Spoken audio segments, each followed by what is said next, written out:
Have you ever wondered what it felt like to explore a land no European had seen, where every sound, every ripple in the water, and every rustle in the trees could signal a discovery, or a danger? On a single day in the vast, untamed wilderness of North America, Meriwether Lewis and William Clark, along with their corps of discovery, moved through landscapes that were as mysterious as they were breathtaking. This story will take you through one full day of their expedition, from the mist-covered riverbanks at dawn to the stars that lit their night. You will witness their struggles and triumphs, the quiet beauty of the wilderness, and the delicate dance between human determination and nature's wild unpredictability. The first light of dawn crept over the horizon, casting a muted gold across the wide expanse of the Missouri River. Mist hovered above the water like a veil, shifting with the slow currents and giving the river an ethereal, almost otherworldly appearance. The men of the Corps of Discovery stirred quietly in their makeshift camp along the bank, careful not to disturb the fragile peace of morning. Each breath they drew was crisp and heavy with the scent of damp earth and the faint tang of river water.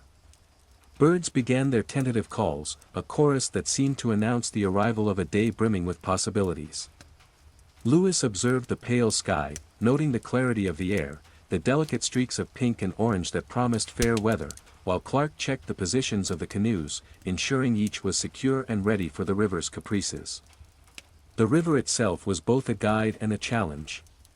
Its winding path carved through dense forests, shifting meadows, and steep bluffs, each turn revealing a new panorama.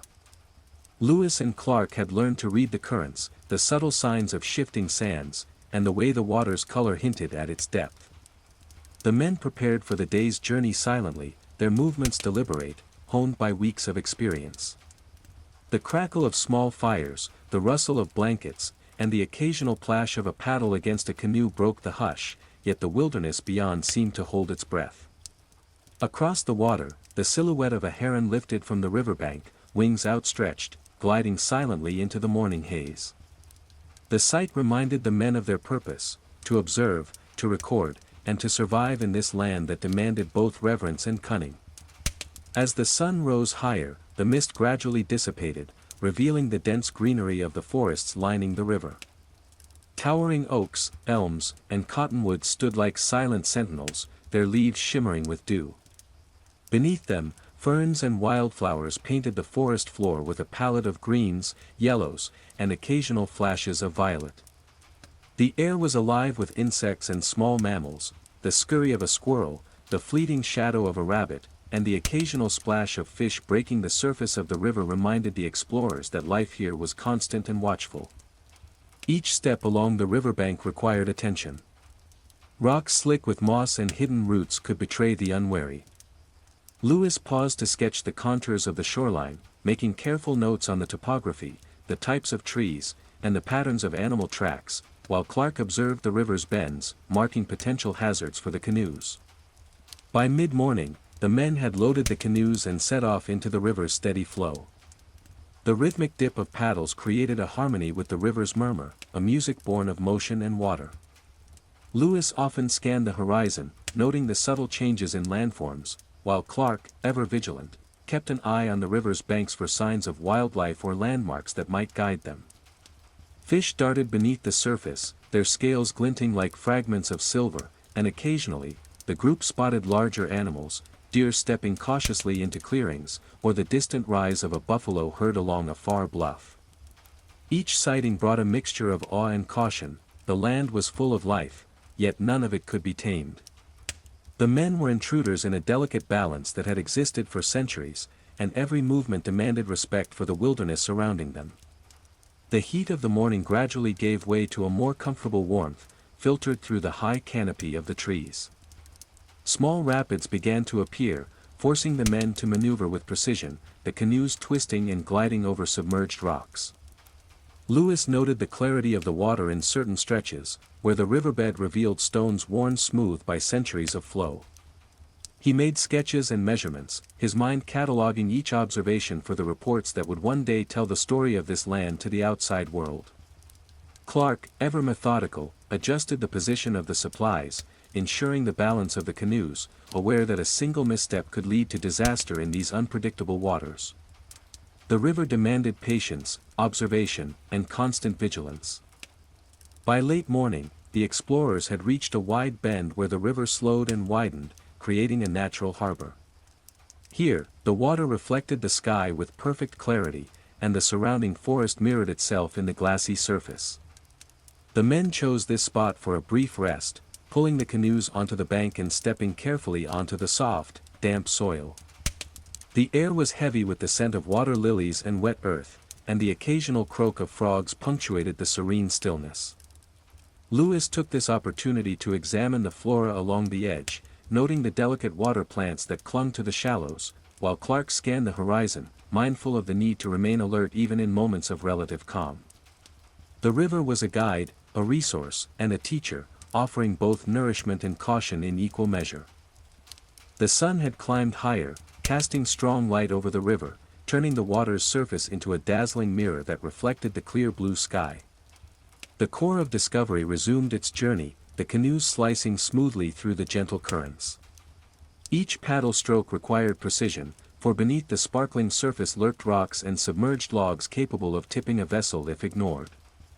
Lewis and Clark had become attuned to the river's rhythms, the faint changes in its color hinted at shifting depths, and the subtle vibrations beneath the paddles whispered warnings of obstacles just out of sight. The men moved as a single unit, their bodies synchronized with the motion of the river, their minds constantly alert to the land and life around them.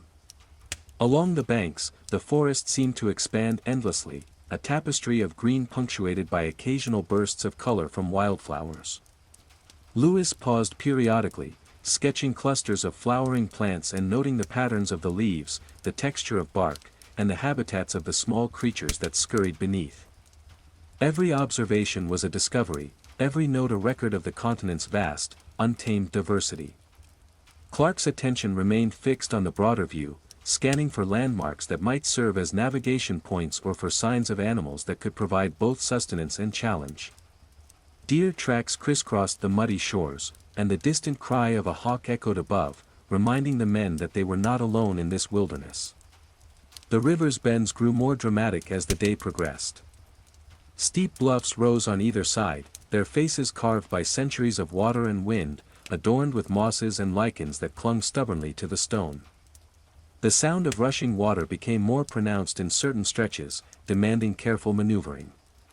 The men adjusted their paddling to maintain balance and speed, their focus absolute. Small whirlpools formed near protruding rocks, twisting the canoes with unexpected force, and every misjudged stroke risked capsizing months of preparation. Despite the challenges, there was a rhythm to their labor, a harmony between human effort and the natural flow of the river. The wilderness seemed to test them, yet in its trials, it offered glimpses of extraordinary beauty, sparkling cascades, fish darting through sunlit shallows, and the fleeting shimmer of a bird rising from the trees. Midday brought a brief respite as the men drew near a small sandbar, its pale surface contrasting with the dark green of the surrounding forest. They pulled the canoes onto the shore, careful not to disturb the delicate ecosystems along the bank. The air was heavy with the combined scent of wet soil, sun-warmed stone, and the subtle perfume of wildflowers. Lewis examined the sandbar for animal tracks, noting patterns that might indicate the presence of deer, bears, or smaller creatures. Clark surveyed the horizon, recording the contours of the bluffs and the course of the river, understanding that these landmarks could guide future travelers in this unfamiliar land. The men moved with measured caution, aware that even a short pause demanded respect for the ever-present wilderness. The sun beat down with increasing intensity, filtering through the canopy in patches and casting intricate shadows upon the forest floor. Birds flitted between branches, and insects hummed in a constant, gentle chorus. The river itself seemed alive, reflecting the sky with clarity yet hiding depths and currents that remained mysterious to the untrained eye. The men used this time to rest briefly, stretch their muscles, and sip water from the canteens, mindful that the exertion of paddling could quickly sap energy in the heat. The rhythm of their day was simple but exacting: observe, record, navigate, survive. Nature demanded attention at every moment, and the wilderness rewarded vigilance with fleeting moments of serenity and awe. By early afternoon, the river narrowed, and the current quickened, carrying the canoes with greater speed. Trees leaned over the water, their roots exposed and tangled, forming natural obstacles that required careful maneuvering. Lewis adjusted his sketches, capturing the interplay of light and shadow along the riverbanks, while Clark directed the men in subtle shifts of weight and paddle strokes to avoid snags and submerged debris. The subtle sounds of the forest, the splash of a fish, the rustle of leaves, the distant call of a hawk, served both as a guide and a constant reminder that the wilderness was alive and ever-changing. Every bend revealed new terrain, small coves hidden beneath overhanging branches, rocky outcrops that created miniature rapids, and patches of open water where fish leaped with sudden silver arcs. The men pressed on, their awareness heightened by the unpredictable nature of the river. A sudden dip in the current brought the canoes dangerously close to a cluster of rocks, forcing a flurry of coordinated paddling to maintain balance. Lewis noted the formation of the rocks, their positioning, and the signs of erosion, understanding that such details could help future expeditions navigate safely. Clark remained calm, his experience guiding every movement with precision. Nature tested them at every turn, yet each challenge deepened their understanding of the land. The wilderness was both teacher and adversary, its lessons exacting yet essential to their survival. As the afternoon progressed, the river widened again, revealing stretches of water so still they reflected the sky like glass. The men moved slowly, savoring the calm after the tense navigation of the rapids. The sun began to lower slightly, casting long shadows across the water, and the air grew warmer and drier as it filtered through the high canopy. Lewis sketched the reflection of trees along the riverbank, noting the subtle variations in leaf color and the interplay of light upon water. Clark observed the surrounding hills, mentally mapping the terrain for future reference. Even in moments of relative ease, the wilderness demanded attention. Every movement of the water, every sound from the forest, held significance in this world that was vast, beautiful, and uncompromising. As the afternoon waned, the sun sank lower, stretching shadows across the river's surface and transforming the landscape into a tapestry of gold and deep green. The water, once a mirror of calm, now carried the reflections of leaning trees and distant bluffs like a moving painting. Lewis and Clark guided the canoes through a stretch where the river divided around a small island, the current splitting into two channels with differing strengths. Each paddle stroke required careful judgment. A single miscalculation could send a canoe spinning towards submerged logs or hidden sandbars. The men moved with practiced precision, the rhythmic sound of paddles dipping and lifting blending with the calls of birds returning to their roosts and the occasional splash of fish feeding near the surface. Along the riverbanks, the forest thickened, and the colors deepened as the light dimmed. Oaks and cottonwoods towered above, their leaves whispering in the soft evening breeze. Moss clung to exposed roots, and ferns pressed close to the soil, wet from the morning's mist and the river's slow rise. Lewis paused frequently to sketch the shoreline, noting the placement of rocks, the curvature of the banks, and the species of trees and shrubs present. Each observation held dual purpose, practical navigation for the men and a record for the outside world, where such details would one day reveal the continent's untamed beauty. Clark, eyes scanning constantly, directed subtle shifts in the canoes to maintain balance through shallow stretches and gentle currents that hid rocks just below the surface. The river demanded vigilance at all times, and even as the day's labor slowed with fatigue, awareness remained absolute. Small animals became more active as the sun descended. A deer cautiously stepped from the forest into the open near the riverbank, ears twitching and hooves pressing softly into the damp soil. A family of beavers moved with deliberate energy along the edge, leaving freshly cut branches scattered along the water. Hawks and smaller birds returned to the trees, their calls echoing faintly in the cooling air. Lewis carefully noted the wildlife, understanding that each species represented both opportunity and caution, a source of sustenance, a sign of terrain type, or a potential threat. Clark focused on navigating the changing current, guiding the men past areas where rapids were forming from narrowing channels, the water churning with increasing force as it pushed toward the bends. Nature's subtle shifts were both warning and guidance, requiring respect and constant adjustment. By late afternoon, the river widened again, revealing stretches of open water that caught the last rays of sunlight. The golden light glinted off ripples, casting sparkling patterns across the canoes and the men's faces. The warmth of the sun mingled with a growing chill in the shaded areas, creating a contrast that highlighted the transition from day to evening. Lewis sketched the reflections of trees and cliffs, making detailed notes of water depth and current patterns, while Clark assessed the banks for potential sites to camp for the night. The men worked silently, the routine of paddling and observation uninterrupted except by the occasional call to shift weight or adjust course. The wilderness was alive and responsive, each sound and movement carrying meaning that required attention to detail honed over weeks of travel. As the shadows lengthened, the river revealed subtle obstacles that demanded immediate response. Submerged logs and shallow rocks emerged in succession, their positions betrayed only by faint eddies and small ripples on the water's surface. The canoes twisted and glided with careful coordination, the men communicating through gestures refined to silence. A sudden shift of weight could mean disaster, and every stroke carried both purpose and risk. Lewis took notes on the patterns of the water, the placement of obstructions, and the subtle signs of recent wildlife activity along the banks, cataloging information for future navigation and for reports that would convey the land's untamed nature to the outside world. Clark, ever vigilant, balanced the practical needs of the moment with foresight, ensuring that both crew and supplies remained safe in the unpredictable flow of the river. Evening brought a soft hush to the forest. The air, cooling now, carried the sense of wet earth, ripening vegetation, and the faint tang of the river itself. Frogs and crickets began their evening chorus, punctuating the river's murmur and the occasional splash of fish. Lewis and Clark guided the canoes toward a sheltered cove, a bend in the river where the current slowed and the banks curved inward to form a natural harbor.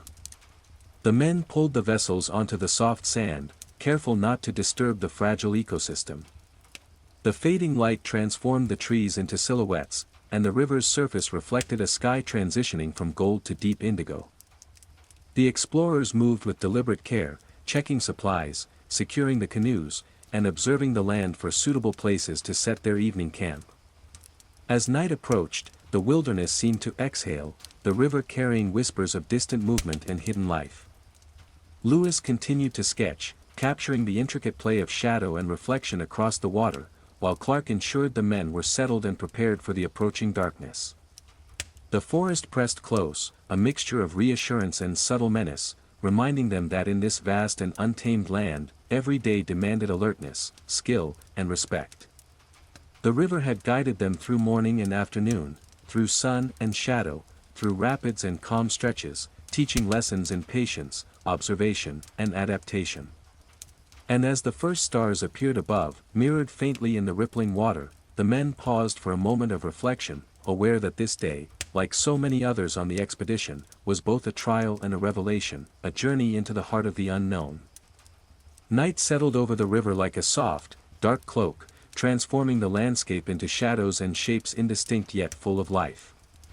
The forest loomed on either side, its trees now silhouettes against a sky sprinkled with stars. The first evening breeze carried the cool scent of water mingled with the earthy aroma of damp soil and decaying leaves. Lewis and Clark had set their canoes along a gentle sandbank, securing the supplies and preparing a modest fire, its smoke curling upward, blending with the night mist that crept along the river's surface. The men moved deliberately and silently, conscious that in the wilderness, even the smallest sound could echo far and attract attention from unseen creatures. The river itself, once a flowing mirror of sunlight, now reflected the flickering flames of the fire and the dim, steady glimmer of distant stars. The night was alive with subtle sounds. Frogs croaked rhythmically, cicadas droned in hidden thickets, and the occasional splash of a fish broke the surface, rippling the reflection of constellations above. Owls called from the dense canopy, their voices carrying across the water in low, haunting tones. Every sound was amplified in the quiet darkness, a reminder that the wilderness did not sleep and that the men were intruders in a vast, complex ecosystem. Lewis made careful notes in his journal by the firelight, recording not only the topography of the riverbank but also the signs of animal activity, faint tracks of deer and smaller mammals, feathers caught on branches, and the subtle disturbances in the soil suggesting that larger predators might pass nearby during the night. The men took turns keeping watch, scanning the dark outlines of the forest and the river. Clark's experience guided him, attuning his senses to movement in the shadows and the patterns of the river's currents that could reveal hidden rocks or submerged logs. In the pale glow of the fire, the ripples on the water's surface seemed alive, moving with a rhythm that mirrored the pulse of the wilderness itself. Every rustle, every shifting shadow held significance. The night demanded patience, observation, and a quiet vigilance that contrasted sharply with the exertions of the day. There was a profound tension in this quiet, awe of the land's beauty mingled with respect for its dangers, a delicate balance that required constant attention. The sky deepened into indigo as the stars became more pronounced, their silver points mirrored faintly on the gently rippling river. Lewis paused to study the constellations, noting their positions for navigation and orientation, while Clark assessed the landscape for potential hazards before sleep. The riverbank offered some shelter, but the wilderness beyond was unpredictable, and the explorers understood that each night was a test of preparation and endurance. The firelight flickered across faces lined with fatigue, yet eyes remained sharp and attentive. The men felt a quiet kinship with the night, the river, and the forest, their presence both small and essential in the vast expanse of untamed North America. As the night deepened, nocturnal creatures became bolder. The low growl of a distant predator echoed faintly, sending subtle vibrations through the soil. Small mammals moved stealthily along the riverbank, their activity revealed only by fleeting shadows or the faint reflection of eyes in the firelight. Lewis and Clark observed these movements with careful attention, understanding that each encounter provided knowledge about the land and its inhabitants. The men's senses were heightened, attuned to the rhythm of the river, the sounds of the forest, and the whispering wind that moved through the trees. Each moment was a lesson in patience, observation, and the intricate balance between human presence and the natural world. The river, now slow and glassy, reflected the waxing moon, its pale light shimmering across the canoes and illuminating the surrounding forest in silver hues. Lewis sketched the reflections and recorded subtle changes in water level and current, noting areas that could pose risks or offer advantages for future navigation. Clark ensured that the men were rested and that the camp was secure, ready to face the unknown that tomorrow would bring. The wilderness at night was alive, demanding respect and offering wonder in equal measure. As the fire's glow dwindled and the river murmured softly against the shore, the men allowed themselves brief moments of quiet reflection, aware that each day, each mile, and each observation were steps deeper into a continent that remained mysterious, beautiful, and unclaimed.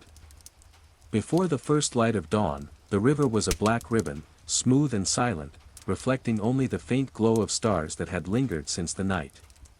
Mist hovered low over the water, curling around the canoes and slipping through the trees like restless spirits. The men of the Corps of Discovery stirred quietly, their bodies stiff from hours of vigilance and a restless sleep. Each breath was visible in the cool, humid air, mingling with the faint scent of damp earth and the lingering warmth of the dying fire. Lewis, ever observant, began noting the subtle changes in the environment, the shift in wind direction, the temperature of the air, and the way the mist clung more densely to shaded areas along the riverbank. Clark, already alert, checked the canoes and ensured that supplies were secure, mindful that even in this calm, the wilderness remained unpredictable. As the first hints of sunlight tinged the eastern sky, a soft golden haze spread across the river, gradually lifting the veil of night. The trees lining the banks became visible, their leaves glistening with dew, and the river itself took on a muted reflection of the awakening sky. Birds began their tentative songs, and the distant calls of early risers echoed across the water. The forest seemed to stretch and awaken alongside the men, each rustle and shift a signal of life in the stillness. Lewis took out his journal and began sketching the silhouettes of trees and the shapes of distant bluffs, capturing not only the physical details but also the atmosphere of this quiet, fragile moment between night and day.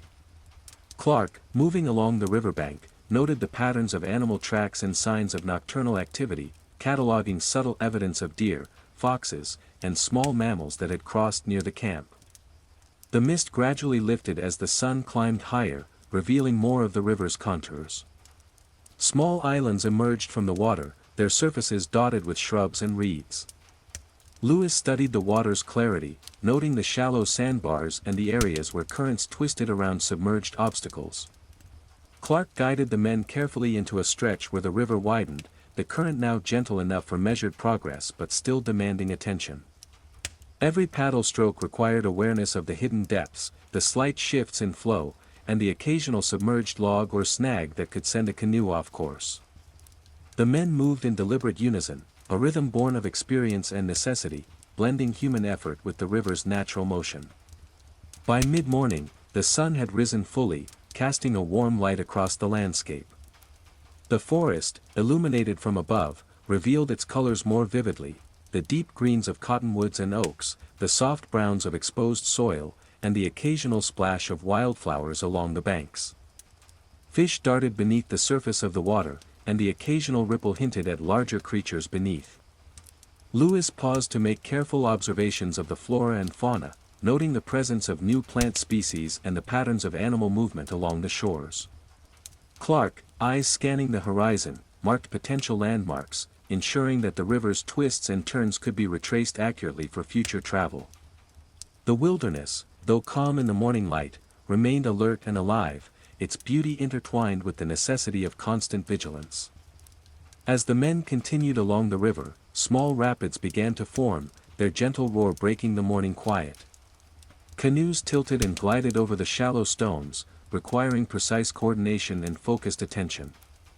Lewis sketched the shapes of rocks protruding from the water, noting where eddies formed and how the current shifted around obstacles. Clark guided the crew, adjusting weight distribution and paddle rhythm to maintain stability. The river's flow demanded respect, even the smallest lapse in concentration could result in a mishap. Yet within these challenges, there was a rhythm, a pattern that the men had learned to anticipate and adapt to, a lesson in harmony between human skill and natural forces. By late morning, the river opened into a broader stretch, calm and reflective, the water's surface like polished glass under the sun. The surrounding forest revealed glimpses of wildlife, from deer cautiously moving along the banks to birds swooping through shafts of light. The men paddled in a steady cadence, pausing occasionally to record observations in journals, sketch the landscape, and note signs of vegetation, animal tracks, and water conditions. Each observation reinforced their understanding of this unfamiliar land, adding layers of knowledge to a growing map of the territory. Even as the sun climbed high and the warmth grew, the river remained a constant guide, a teacher, and a challenge, shaping the rhythm of the day as the men pressed onward into the vast and untamed wilderness of North America. By midday, the sun blazed high overhead, casting sharp light across the river and highlighting the intricate textures of the forested banks. The air had grown warmer, thick with humidity rising from the river's surface, carrying the faint scent of damp earth, wildflowers, and distant pine. The men of the Corps of Discovery moved with deliberate precision, guiding the canoes through a series of narrowing channels where the current quickened unexpectedly. Rocks hidden beneath the water's surface created subtle but dangerous whirlpools, and submerged logs forced sudden adjustments of paddle strokes. Each man's attention was fixed, muscles taut, their movements precise and rehearsed through weeks of practice. The wilderness revealed its dual nature, beauty intertwined with peril, and demanded vigilance at every moment. The riverbanks were alive with signs of animal activity. Tracks of deer, elk, and smaller mammals crisscrossed the soft mud, indicating passage in the hours before dawn. Lewis paused to examine a series of prints near the water's edge, noting their size, shape, and spacing. He recorded his observations carefully, understanding that each detail contributed to the growing map of the territory, providing insight into local wildlife patterns and the potential for both hunting and hazards. Clark kept his gaze on the horizon, scanning for larger predators and for landmarks that could guide their progress. Occasionally, the flash of a bird taking flight startled a fish beneath the surface, sending ripples across the sunlit water. The men remained silent, their awareness heightened by the knowledge that the river and its surrounding forest were alive in every sense, observing them as much as they observed it. The midday sun intensified, and patches of shade beneath overhanging trees became refuge points for rest and brief observation.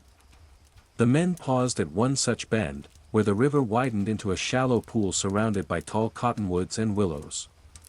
The water glimmered, reflecting the canopy above, while the breeze rustled the leaves in a constant, soothing whisper. Lewis sketched the delicate interplay of light, shadow, and reflection, noting the presence of small aquatic plants and the subtle currents that hinted at deeper channels. Clark adjusted the canoe's positions to avoid the rocks just beneath the surface, guiding the men with gentle but firm commands conveyed through practiced gestures. The river required both study and instinct, a continuous negotiation between human skill and natural forces. As the men continued their journey, they encountered wildlife more directly. A family of beavers paddled near the shore, their movements deliberate as they carried small branches to hidden lodges. A heron rose gracefully from a muddy bank, wings outstretched, its shadow gliding over the water like a phantom. Lewis observed closely, noting the species, behavior, and interactions with the surrounding environment, while Clark remained vigilant for signs of larger animals that could pose risk or opportunity.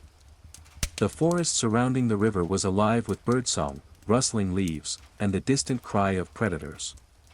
Each sound and motion carried meaning, and the men's trained senses parsed it carefully, translating nature's language into knowledge that would inform their navigation, safety, and survival. The current quickened as the river narrowed again, winding through a series of small rapids that tested both skill and patience. Canoes tipped and twisted, requiring the men to adjust in unison, shifting weight and paddles with exact timing to avoid collisions with submerged obstacles. Lewis measured the flow, noting where eddies formed and where the water's turbulence hinted at hidden rocks. Clark directed movement with subtle gestures, each action rehearsed yet spontaneous, a dance of coordination honed by weeks of shared effort. The rapids demanded respect, offering both exhilaration and danger, and the men felt the river's power through each carefully guided stroke. The wilderness was a relentless instructor, teaching lessons in observation, anticipation, and the unceasing need for harmony with natural forces. By late afternoon, the rapids gave way to a calmer stretch, and the river widened into a mirror-like surface reflecting the surrounding forest and sky. Sunlight filtered through the trees in brilliant shafts, illuminating the delicate patterns of moss, lichen, and undergrowth along the banks. Lewis paused to sketch the scene, capturing both topography and the quality of light, while Clark ensured the canoes remained aligned with the gentle current. Fish darted beneath the surface, sending ripples across the reflections of overhanging branches. Birds swooped in the filtered sunlight, their shadows dancing on the water. The men paddled in steady cadence, their muscles fatigued yet coordinated, aware that even in these calm stretches, the river demanded vigilance, observation, and respect. Each stroke, each glance, each note recorded in journals was a step deeper into understanding a land both magnificent and unyielding. As the sun began its gradual descent, the river stretched wide and calm, reflecting the fading light in long, shimmering ribbons. The heat of the midday sun lingered, radiating from stones and shallow banks, yet a gentle breeze carried a subtle coolness from the forest, signaling the approach of evening. The core of Discovery moved carefully, paddles dipping in unison, slicing through the mirrored surface of the water. Lewis studied the patterns of light on the ripples, observing how currents swirled around submerged rocks and branches, and noting the locations of sandbars that could shift with the river's changing temperament.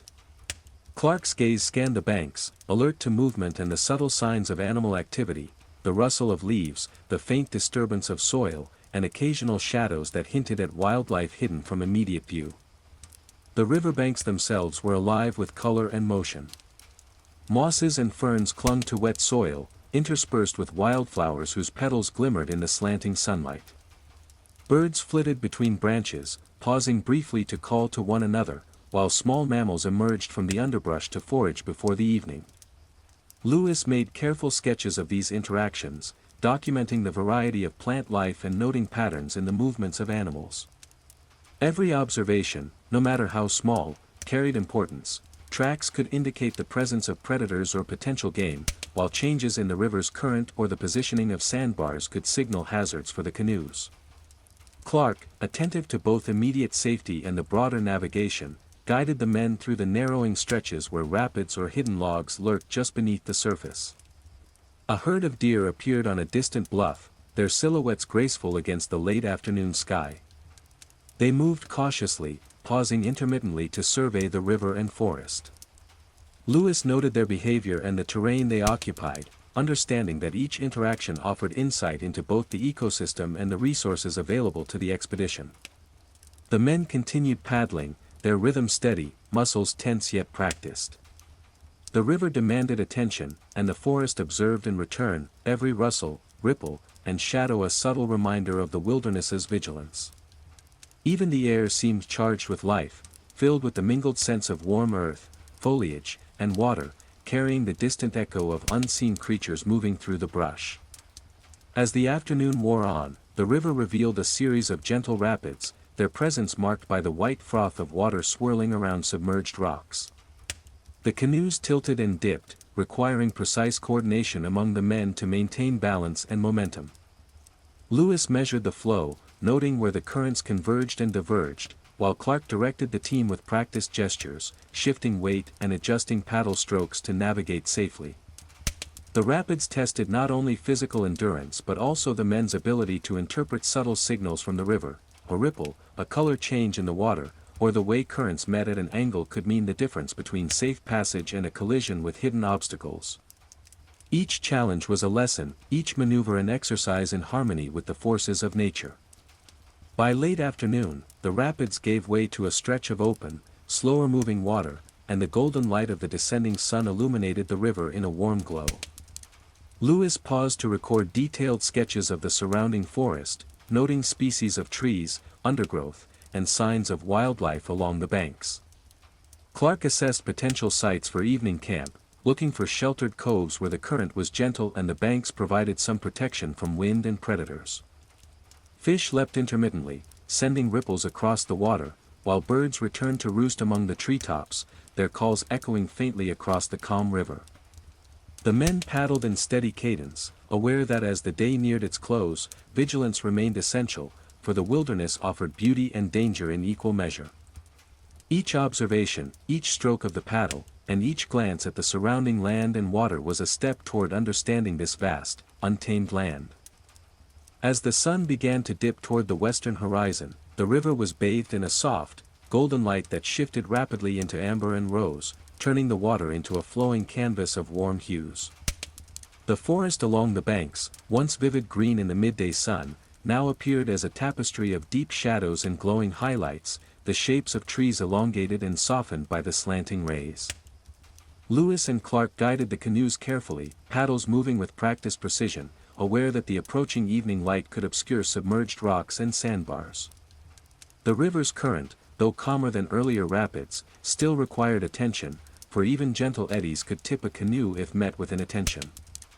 The men felt the duality of the hour, a time of beauty, yet a reminder that vigilance was never optional in this untamed wilderness. Wildlife activity shifted with the fading light. Birds returned to the treetops, their evening calls echoing faintly across the water, while small mammals emerged to forage under the forest canopy. Lewis paused frequently, sketching the reflections of trees in the river, the shapes of reeds along the banks, and the positions of animal tracks he observed in the soft sand. Clark, scanning the surrounding landscape, marked potential areas for a secure camp, seeking coves where the current slowed and natural cover offered protection from wind or wandering predators. The men's movements were deliberate yet cautious, each step and paddle stroke reflecting a deepening understanding of the delicate balance between human presence and the wilderness's untamed energy. As the sun sank lower, the water reflected a fiery glow, and the forest seemed to exhale, the dense canopy releasing the lingering warmth of the day into the cooling evening air. Mist began to form once more over the river, thin wisps rising from shallow areas and drifting lazily through the trees. The sound of the current mingled with the soft rustle of leaves, creating a gentle symphony that underscored the solitude and grandeur of the landscape. Lewis observed the subtle interplay of light and shadow, noting how the changing angle of sunlight illuminated hidden features along the banks, the curve of a bluff, the exposed roots of a cottonwood, or the disturbed sand where an animal had recently passed. Each detail was catalogued with precision, for every observation contributed to the growing knowledge of a continent still largely unknown to outsiders. The men navigated a series of shallow stretches, where the river narrowed and twisted around low islands covered with reeds and young trees. Canoes tilted slightly as paddles adjusted to the shifting currents, and the men coordinated silently, their movements honed through countless hours of practice. Lewis noted the clarity of the water, the presence of small fish, and the occasional ripple that betrayed a submerged obstacle. Clark monitored the horizon, aware that the approaching darkness could conceal both hazards and opportunity. The wilderness had a rhythm, one that demanded patience, observation, and subtle responsiveness, and the men were attuned to its cadence, moving through it with a mixture of awe and respect. As evening deepened into dusk, the forest darkened, yet the last vestiges of light painted the sky in streaks of pink, orange, and violet. Shadows lengthened across the water, and the silhouettes of distant bluffs and trees became softer and more abstract. Lewis and Clark guided the canoes into a sheltered bend, where the current slowed and the banks offered a gentle rise for landing. The men pulled the vessels onto the soft sand, careful not to disturb the fragile vegetation.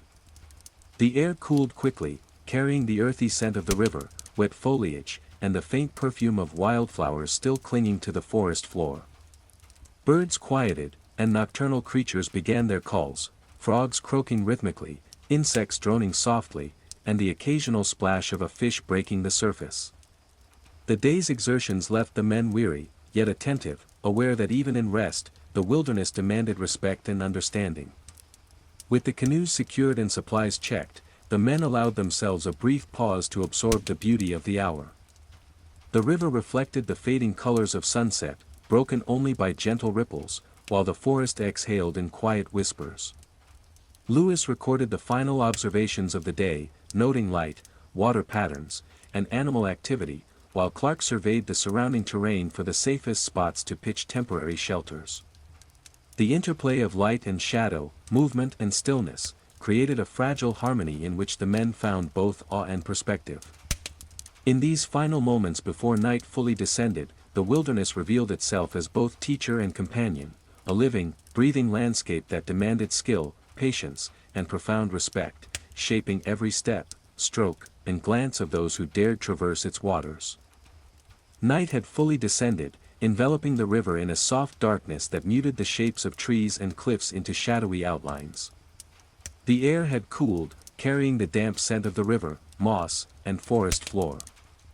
The men of the Corps of Discovery moved quietly along the bank, securing canoes and supplies, their motions deliberate and efficient, practiced through weeks of travel. A faint mist clung to the water's surface, swirling and drifting lazily in the cool night air. Each ripple, each rustle in the underbrush, and every distant call of an animal was magnified in the stillness, a reminder that the wilderness never slept. Lewis lit a small fire, its glow reflecting on the water and casting long, flickering shadows across the men and surrounding trees, while Clark ensured that the perimeter of the camp was secure and that no stray branches or unstable ground could pose a hazard during the night. The river at night was a living presence. Its gentle murmurs blended with the occasional splash of fish breaking the surface and the rhythmic call of frogs and crickets. Owls hooted from the treetops, their low, haunting calls carrying far across the water. The men paused to listen, each sound carrying significance, an indicator of wildlife activity, the direction of the wind, or the approach of something unseen. Lewis carefully noted the positions of trees and the angles of the riverbanks, recording in his journal details of the night's conditions, the flow of water, and signs of animals that had moved nearby under cover of darkness. Clark observed silently, scanning the shadows for larger creatures, ensuring that each member of the expedition remained safe in a wilderness that offered beauty and danger in equal measure. Above, the sky was clear, revealing a canopy of stars mirrored in the dark surface of the river. The constellations guided the explorers, providing a sense of orientation amid the vast, untamed landscape. Lewis studied their positions, cross-referencing with previous observations to understand the river's alignment and the direction of travel. The moon, thin and waning, cast a soft silver light that illuminated subtle movements along the banks, the fleeting flash of eyes belonging to small mammals, the gentle sway of reeds, and the ripple of fish beneath the mirrored stars. Every detail reinforced the delicate balance of the night, a rhythm that demanded patience, vigilance, and respect. The men moved through this rhythm as observers and participants, their senses attuned to the land and water in a way that allowed survival and understanding to coexist. The sounds of nocturnal wildlife intensified as the night deepened. Frogs and insects created a constant, low hum, while the distant howl of a predator echoed faintly from the forest. Small mammals rustled in the underbrush, seeking food under the veil of darkness, and birds of prey occasionally called from high branches. Lewis and Clark observed without intrusion, understanding that the forest had its own patterns and that human presence was only a part of a much larger ecosystem. The river, now slower and calmer than during the day, reflected the moonlight and the flickering fire in gentle ripples, creating a serene yet vigilant atmosphere. Every shadow, every movement, and every sound was catalogued mentally, forming a map of nocturnal life as detailed and essential as any daytime observation.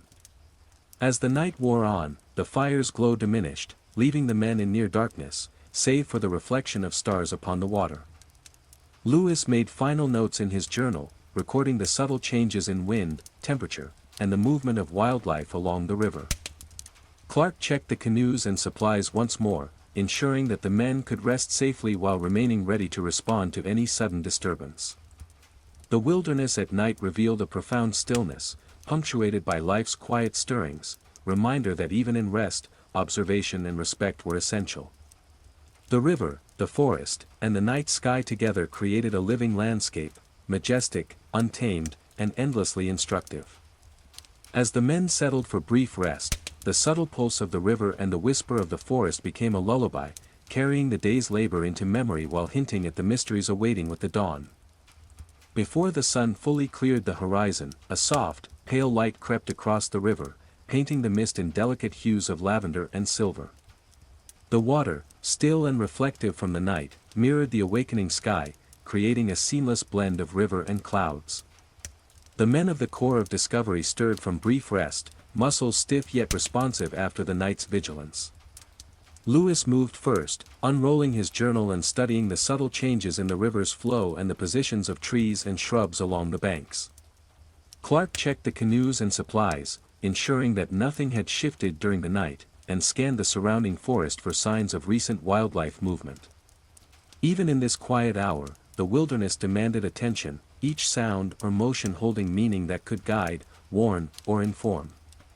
As the first rays of sun touched the water, the mist began to lift, revealing the contours of the riverbank and the dense greenery of the forest beyond. Deer tracks marked the sand, fresh from nocturnal grazing, while small mammals darted quickly through underbrush to avoid detection.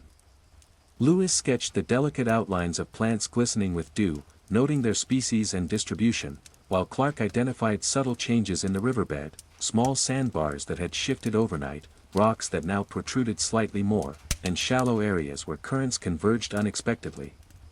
Each detail mattered, for the river's temperament could change rapidly, and the safety of the men relied on acute observation and cautious navigation. The canoes were relaunched into the gentle current, moving smoothly over the glassy water. The early morning brought a serene rhythm, paddles dipped in unison, water lapping softly against the hulls, and the occasional splash of fish breaking the surface. Lewis observed the patterns of light on the ripples, noting where shadows from overhanging branches created illusions of depth or hidden obstacles. Clark guided the men carefully through the narrow sections of the river, where subtle eddies indicated submerged logs or rocks. Even in calm stretches, the river demanded attention, a living entity that revealed its hazards only to those willing to study it closely. Each stroke of the paddle, each glance along the banks, was part of a dialogue between men and wilderness, a negotiation in which patience and awareness were essential. The forest along the riverbank was alive with morning activity. Birds chirped energetically, flitting from branch to branch, while insects began their gentle hum, and the rustle of leaves signaled the movements of unseen small mammals. Lewis paused to record the interactions he observed, noting species and behaviors, while Clark scanned for signs of larger animals or predators that could influence the expedition's pace or safety.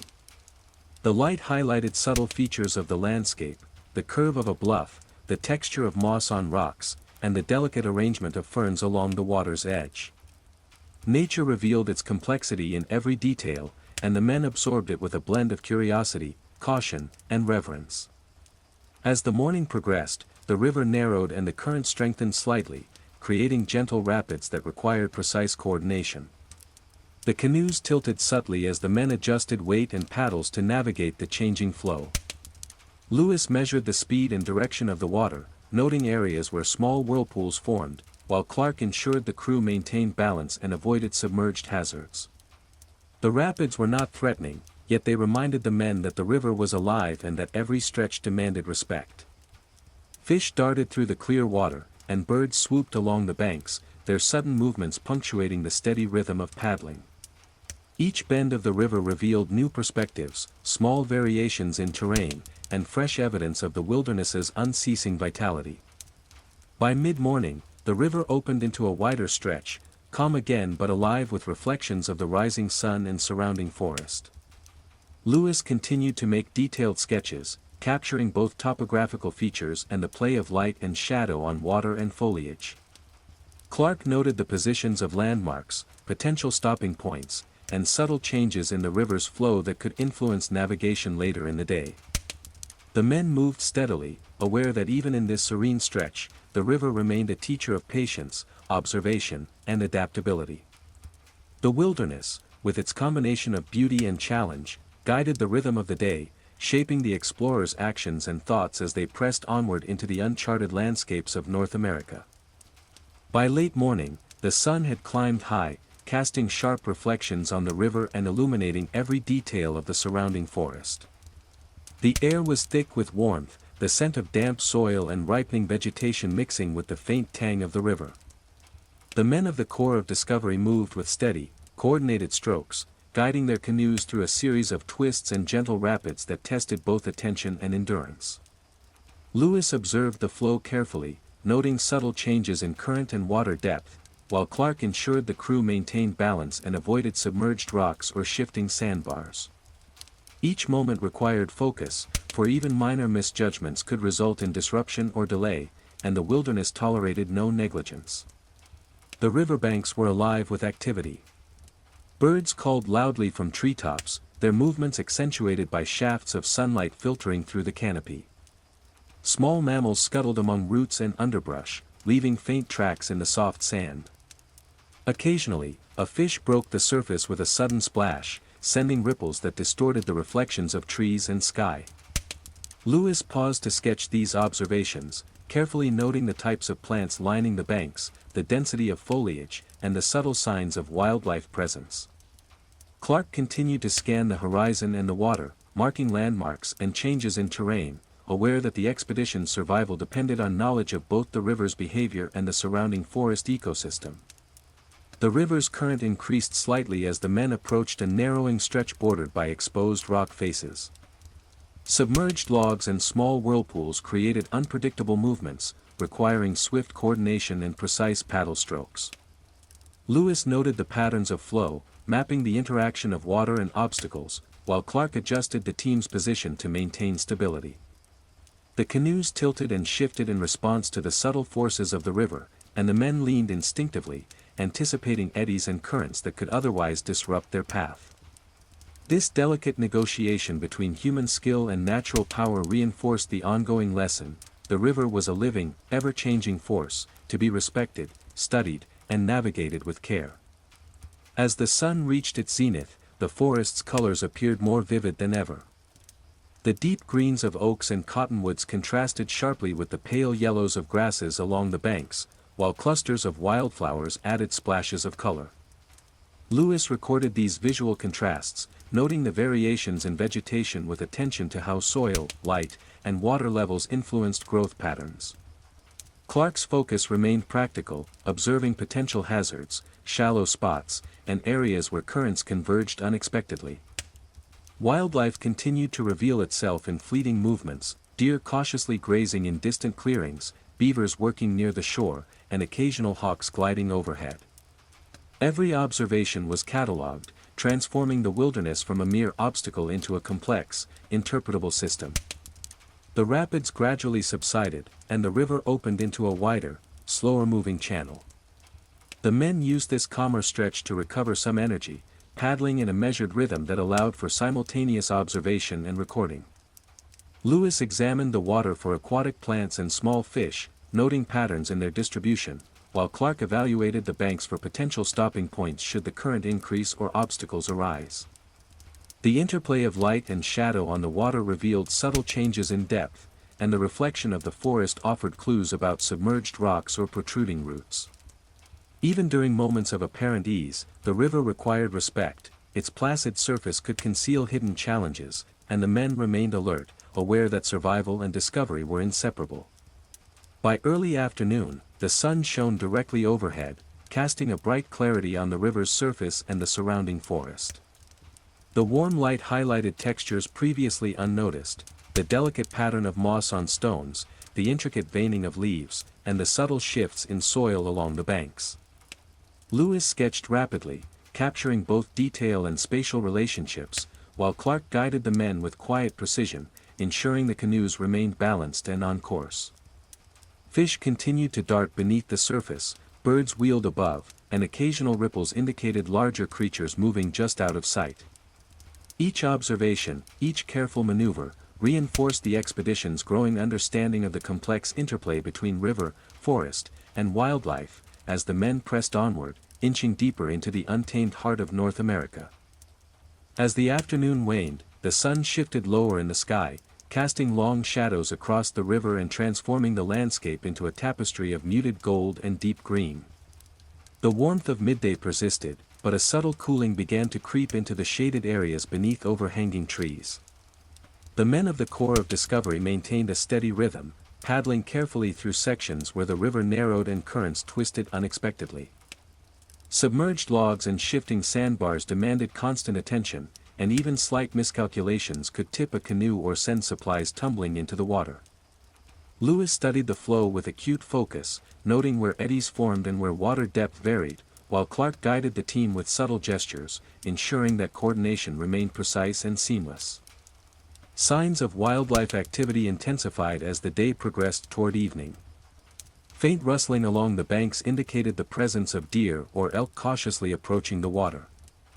A flash of fur suggested smaller mammals moving through the underbrush, while overhead, birds wheeled in lazy circles, occasionally diving toward the river for a fish.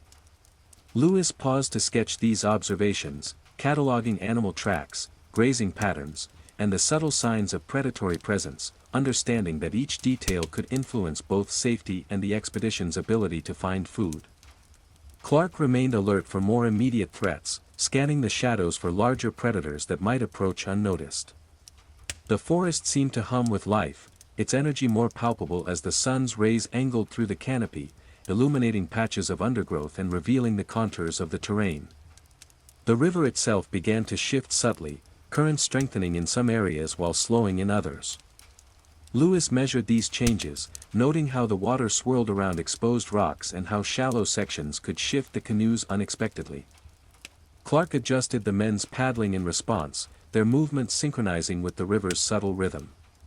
A series of small rapids appeared ahead, marked by white froth and the gentle roar of water over submerged obstacles. Canoes tilted slightly as the men navigated the twists, each stroke deliberate and calculated. Fish leapt in quick arcs, sending ripples across the reflective surface, and the occasional bird took flight at the edge of the forest, startled by movement or sound. Each moment reinforced the lesson that the river was alive, a force that required constant attention and respect. Along the banks, the forest revealed new details in the slanting light. Moss and lichen glowed faintly, while ferns and grasses swayed gently with the breeze. Lewis recorded the interplay of light and shadow on rocks and soil, noting the locations of exposed roots and subtle depressions where water pooled. These observations were not merely artistic, they provided vital information for future navigation, potential camp locations, and understanding the ecosystem that surrounded the expedition. Clark continued to assess the banks and the river's behavior, ensuring that the men remained safe while moving efficiently through the increasingly complex terrain. The wilderness demanded both awareness and adaptability, teaching patience, observation, and humility in equal measure. As the sun neared the horizon, signs of animal unease became more evident. Birds grew quieter, their calls more sporadic, while the rustle of small mammals increased in urgency, suggesting the presence of predators moving unseen. Lewis took note of these subtle behavioral cues, understanding that shifts in wildlife activity could forewarn of danger or opportunity. Clark guided the canoes into a slightly wider, calmer stretch of the river, allowing for cautious observation and small adjustments before nightfall. Shadows deepened, and the air cooled noticeably, carrying the scents of wet foliage, river mud, and the faint perfume of wildflowers. The river reflected the approaching dusk, its surface a moving mirror of gold, amber, and deepening indigo, signaling the final hours of a day filled with observation, exertion, and the constant negotiation between men and wilderness. By late afternoon, the river's flow slowed enough to allow for careful maneuvering along the banks. Lewis sketched the last visible contours of the day's path, cataloging plant species, animal tracks, and water conditions, while Clark secured the canoes and ensured the men were prepared for the evening ahead. The wilderness seemed to exhale with the transition from day to night, the forest's energy shifting as nocturnal creatures began to stir and the river's current softened in anticipation of evening. Each stroke, each glance, and each observation reinforced the delicate balance between exploration and survival, teaching the men that in this untamed land, every moment carried consequence, every detail mattered, and the day's end was merely a pause before the next challenge. As the sun sank toward the western horizon, the river was bathed in a warm, amber glow, reflecting the colors of the sky and surrounding forest in long, liquid streaks. Shadows stretched along the banks, softening the outlines of trees and rocks into muted shapes. The men of the Corps of Discovery prepared for the night with a quiet efficiency born of habit and necessity. Canoes were pulled onto gentle sandbanks, tied securely, and provisions organized to prevent loss or spoilage. Lewis and Clark moved with deliberate care, aware that even in these calm stretches, a lapse in attention could have consequences. The wilderness was never passive, it watched and responded in ways subtle and profound. The air cooled quickly, carrying the scents of damp earth, wet foliage, and the faint perfume of wildflowers pressed near the banks. Mist began to form again over the water, curling like smoke and blurring the boundary between river and forest. Lewis paused to observe the interaction of light and mist, noting the reflections in the water and the soft shapes appearing through the haze. Clark, scanning the forest edge and surrounding banks, ensured that the men were aware of any movement that might indicate the presence of predators or large game. Each rustle of leaves or distant splash was catalogued mentally, every subtle signal interpreted with the vigilance demanded by life in the untamed wilderness. The forest came alive in different ways as evening deepened. Birds made their final calls, retreating to roost in the safety of the trees, while frogs and insects began their nocturnal chorus, creating a low, constant hum that filled the air. The occasional ripple along the river betrayed the movement of fish or small mammals, while the faint glint of eyes reflected the dimming light. Lewis sketched the interplay of these elements, recording the positions of trees, water features, and signs of animal activity. Clark marked potential campsite locations, observing the river's flow and any subtle changes that could affect stability or safety during the night. The men worked efficiently but quietly, attuned to the rhythms of the river and forest, aware that dusk was both a time of rest and heightened risk. As darkness deepened, the glow of the sunset faded to soft purples and deep indigos, mirrored in the still water of the river. Lewis made notes on the behavior of animals, including deer cautiously grazing near the forest edge, and the movement of small mammals as they prepared for nighttime activity. Clark monitored the surrounding terrain, noting the sound of rustling leaves and occasional distant calls that suggested the presence of larger predators. The men were simultaneously observers and participants, their senses heightened by both necessity and curiosity, attuned to the continuous interplay of life and movement that defined the wilderness. Even the river's surface seemed alive, reflecting the subtle changes in wind and the faint shimmer of the emerging stars above. Firelight provided both warmth and illumination as the men gathered to secure their gear and prepare for night. The flames cast long, dancing shadows across the riverbank, flickering on the canoes, the edges of the forest, and the journals where Lewis recorded his observations. The men moved with quiet precision, aware that sound traveled far across the still water and that the forest, though tranquil, harbored hidden life. Small animals ventured close to the banks, curious but cautious, while nocturnal birds called softly from the canopy. The river's gentle murmur mixed with these sounds, creating a meditative rhythm that underscored both beauty and vigilance. By late evening, the camp was established. Canoes secured, provisions arranged, and fire maintained at a manageable size, the men allowed themselves a brief pause to absorb the day's journey and the surrounding wilderness. The river reflected the first faint light of the stars, while mist drifted lazily above the water's surface. Lewis recorded final observations of the day's terrain, water flow, and wildlife activity, while Clark ensured that the area was secure and that each man was prepared for the night. The wilderness at night was alive, teaching lessons in patience, observation, and respect, and the explorers felt both awe and humility. As darkness enveloped the river and forest, the men settled into their positions, listening to the subtle chorus of the night, knowing that each sound, shadow, and movement held meaning in this vast, untamed land. Night deepened over the river, enveloping the forest in a profound darkness, broken only by the faint glow of the fire and the soft shimmer of stars above. The river itself seemed transformed, its surface a mirror of ink-black water reflecting the subtle movements of mist and occasional glints of moonlight. The men of the Corps of Discovery remained vigilant, though the hour was late and fatigue weighed on their muscles and minds. Each rustle of leaves, ripple in the water, or distant call of a nocturnal creature was magnified in the stillness, demanding attention and careful interpretation. Lewis sat by the fire, journal in hand, recording the patterns of light on the water and the sounds of the forest, while Clark scanned the surrounding shadows, ensuring that the camp remained secure. The forest was alive with nocturnal activity. Frogs called rhythmically from the reeds, insects droned in soft, constant hums, and the rustling of small mammals echoed from the underbrush. Occasionally, the glint of eyes or a sudden splash indicated the passage of a larger animal through the shallows or along the riverbank. Lewis sketched the shapes and positions of these creatures, noting their behaviors and interactions, while Clark kept an alert watch, considering how predators, such as wolves or mountain lions, might move silently through the terrain.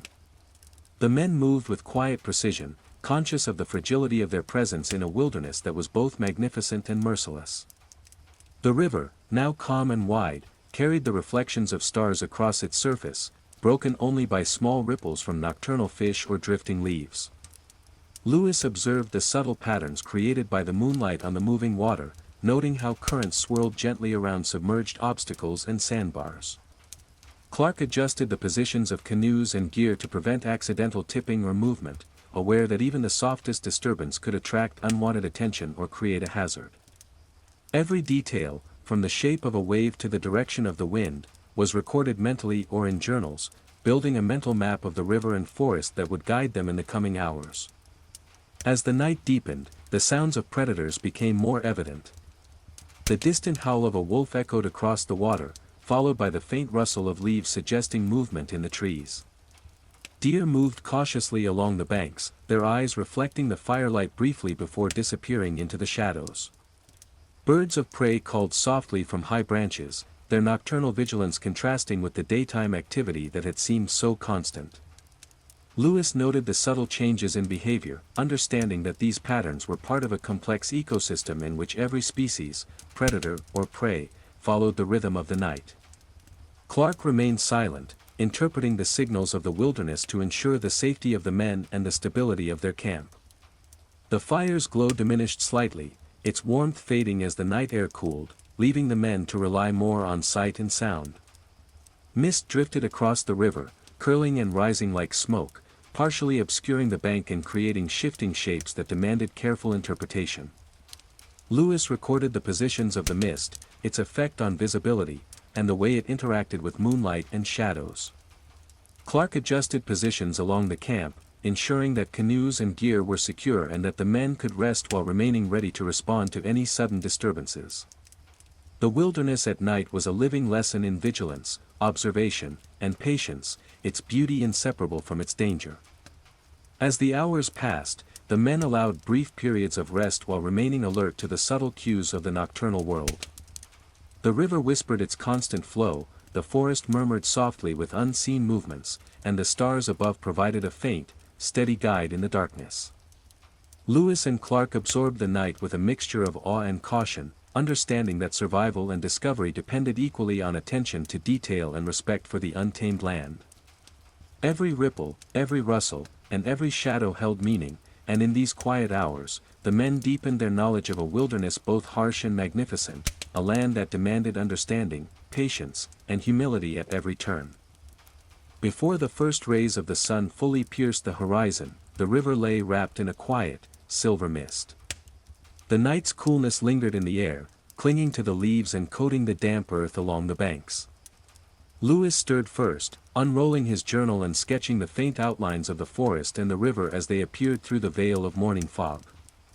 The soft light revealed shapes that had been invisible in darkness, subtle ripples on the water, the curve of a sandbar, and the occasional silhouette of a small mammal moving cautiously through the underbrush.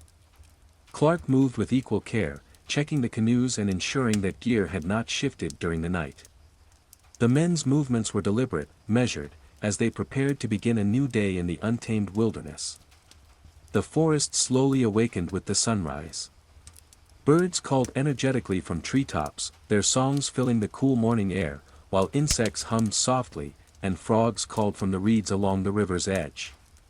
The mist lifted in gentle waves, revealing the delicate details of moss, ferns, and wildflowers along the banks. Lewis carefully recorded these observations, noting both the flora and the activity of small mammals and birds, understanding that each detail contributed to a growing knowledge of the river's ecosystem. Clark scanned the horizon and the river ahead, marking landmarks and subtle changes in water flow that could affect navigation. Every aspect of the landscape mattered, from the color of leaves to the depth of a shadow cast across the water. The men pushed the canoes back into the river, the paddles cutting silently through the calm, reflective surface. The morning light glinted off ripples created by small fish and drifting leaves, while the river's gentle current carried them forward with minimal effort. Lewis studied the water closely, noting variations in depth, submerged obstacles, and the patterns of movement caused by rocks and bends in the river.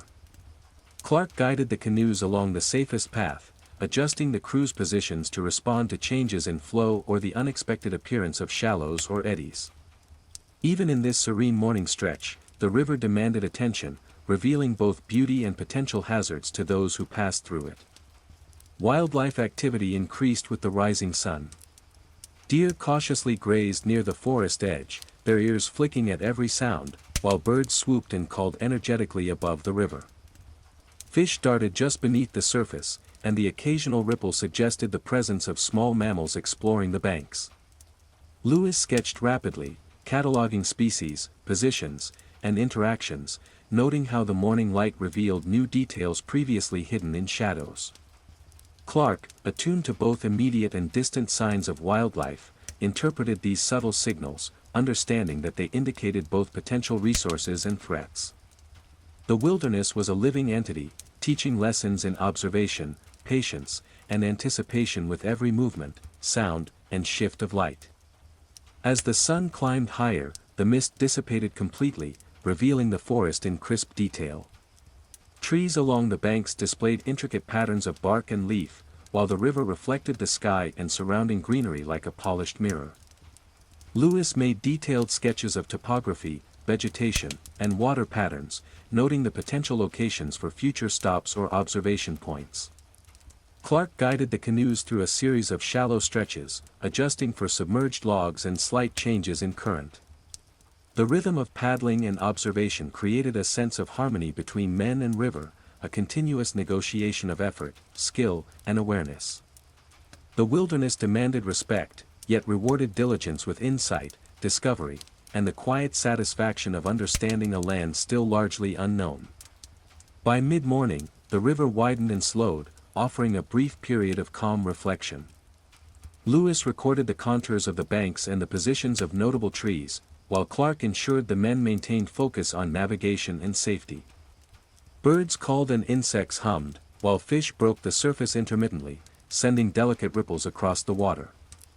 The expedition pressed forward steadily, combining careful observation with practical movement, aware that each bend in the river could reveal both challenge and opportunity. The dawn of a new day brought renewed clarity, but also the constant reminder that in the untamed wilderness, every moment required attention, respect, and an unwavering commitment to understanding the land through eyes both cautious and curious. By mid-morning, the sun had fully risen, casting bright, piercing light across the river and forest. The mist had vanished entirely, revealing the details of the landscape, moss-covered rocks, exposed tree roots, and the gentle slope of sandy banks. The canoes moved steadily, but the river had begun to display subtle challenges. Small rapids appeared unexpectedly, currents twisting around submerged rocks and fallen logs. Each canoe tilted slightly as the men adjusted their strokes, coordinating with precision honed over weeks of shared effort.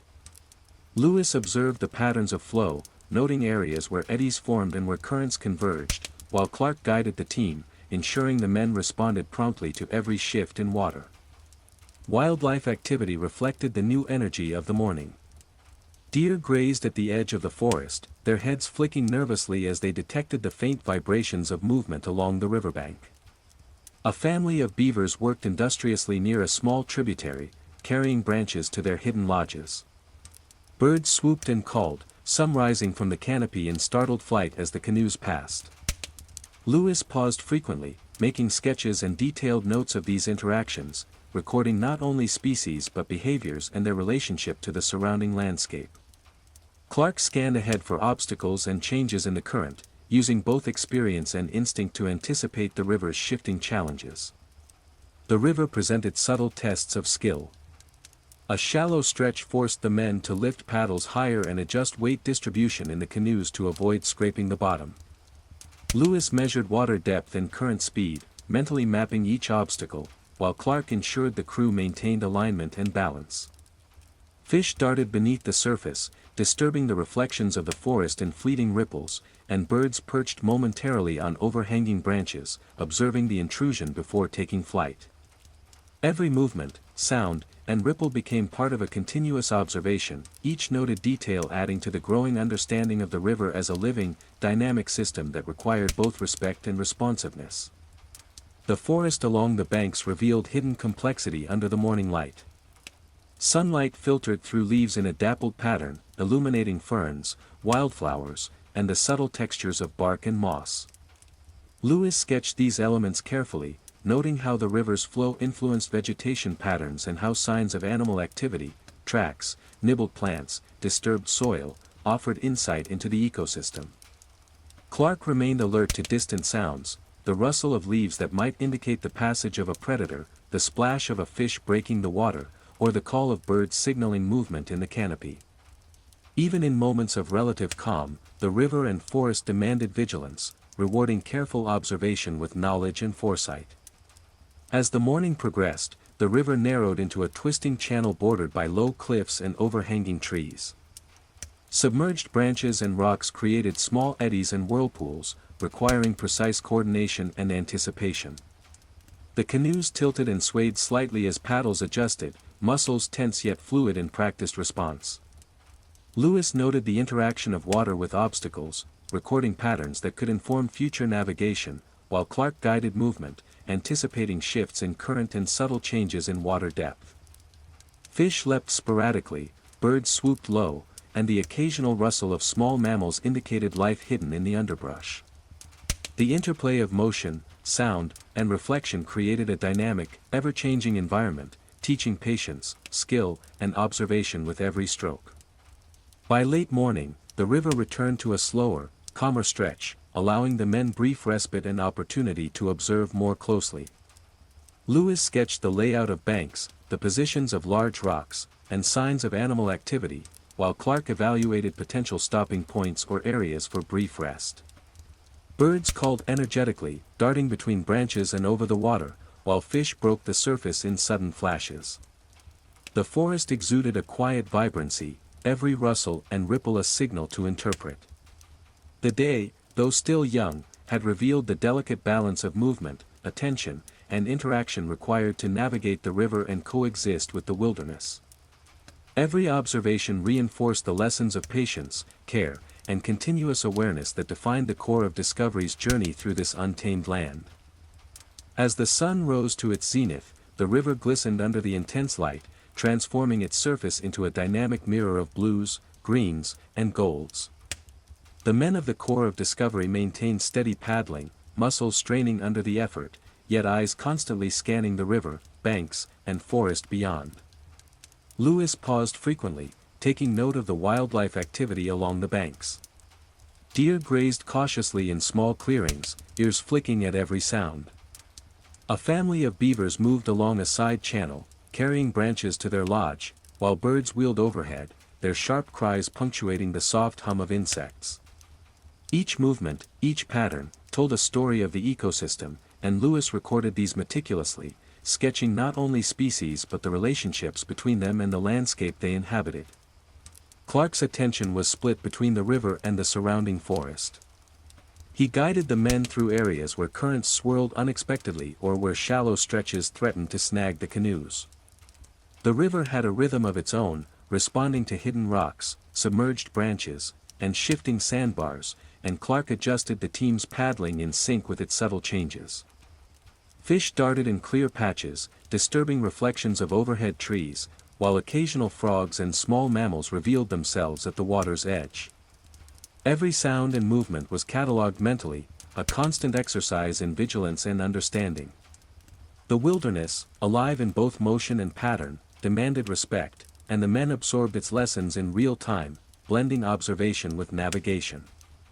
Midday brought stronger light and warmer air, heightening the activity along the banks. Lewis sketched with urgency, documenting plant species, tracks, and signs of animal behavior, noting the interactions he observed between predators and prey, and the ways vegetation shaped movement through the landscape. Clark checked landmarks and compared them with previous sketches and maps, refining the team's mental and physical chart of the river. Occasionally, a bird would dive into the water, sending ripples across the calm sections, while small mammals disappeared into dense underbrush. Each event became a note in the growing record, part of the unfolding story of this uncharted land. The river presented intermittent challenges even in this calmer stretch. Shallow areas appeared suddenly, requiring careful navigation to avoid scraping the canoe bottoms. Lewis measured currents, depth, and flow speed, noting locations that could influence future travel. Clark adjusted paddles and positions, maintaining balance and momentum, ensuring that the team could continue efficiently without incident. The combination of physical exertion, continuous observation, and documentation demanded focus and endurance. Even in a seemingly tranquil segment, the river reminded them of its power and unpredictability. On the banks, sunlight highlighted intricate details of the forest. Leaves glimmered with veins clearly visible, moss clung to rocks in vivid green patches, and ferns unfurled with delicate precision.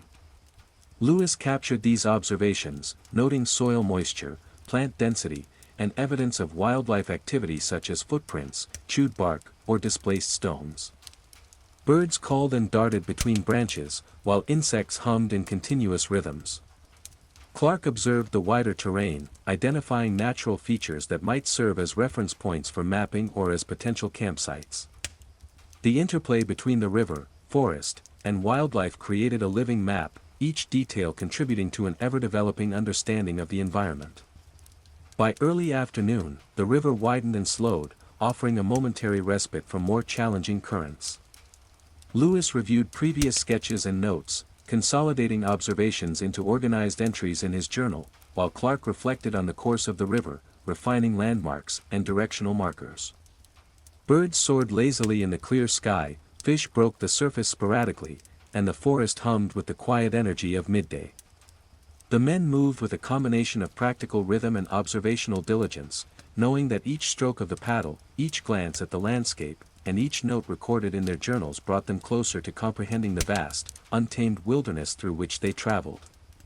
In these quiet, focused moments, the balance between exploration, survival, and understanding became unmistakably clear, as every detail mattered in the unfolding journey of discovery.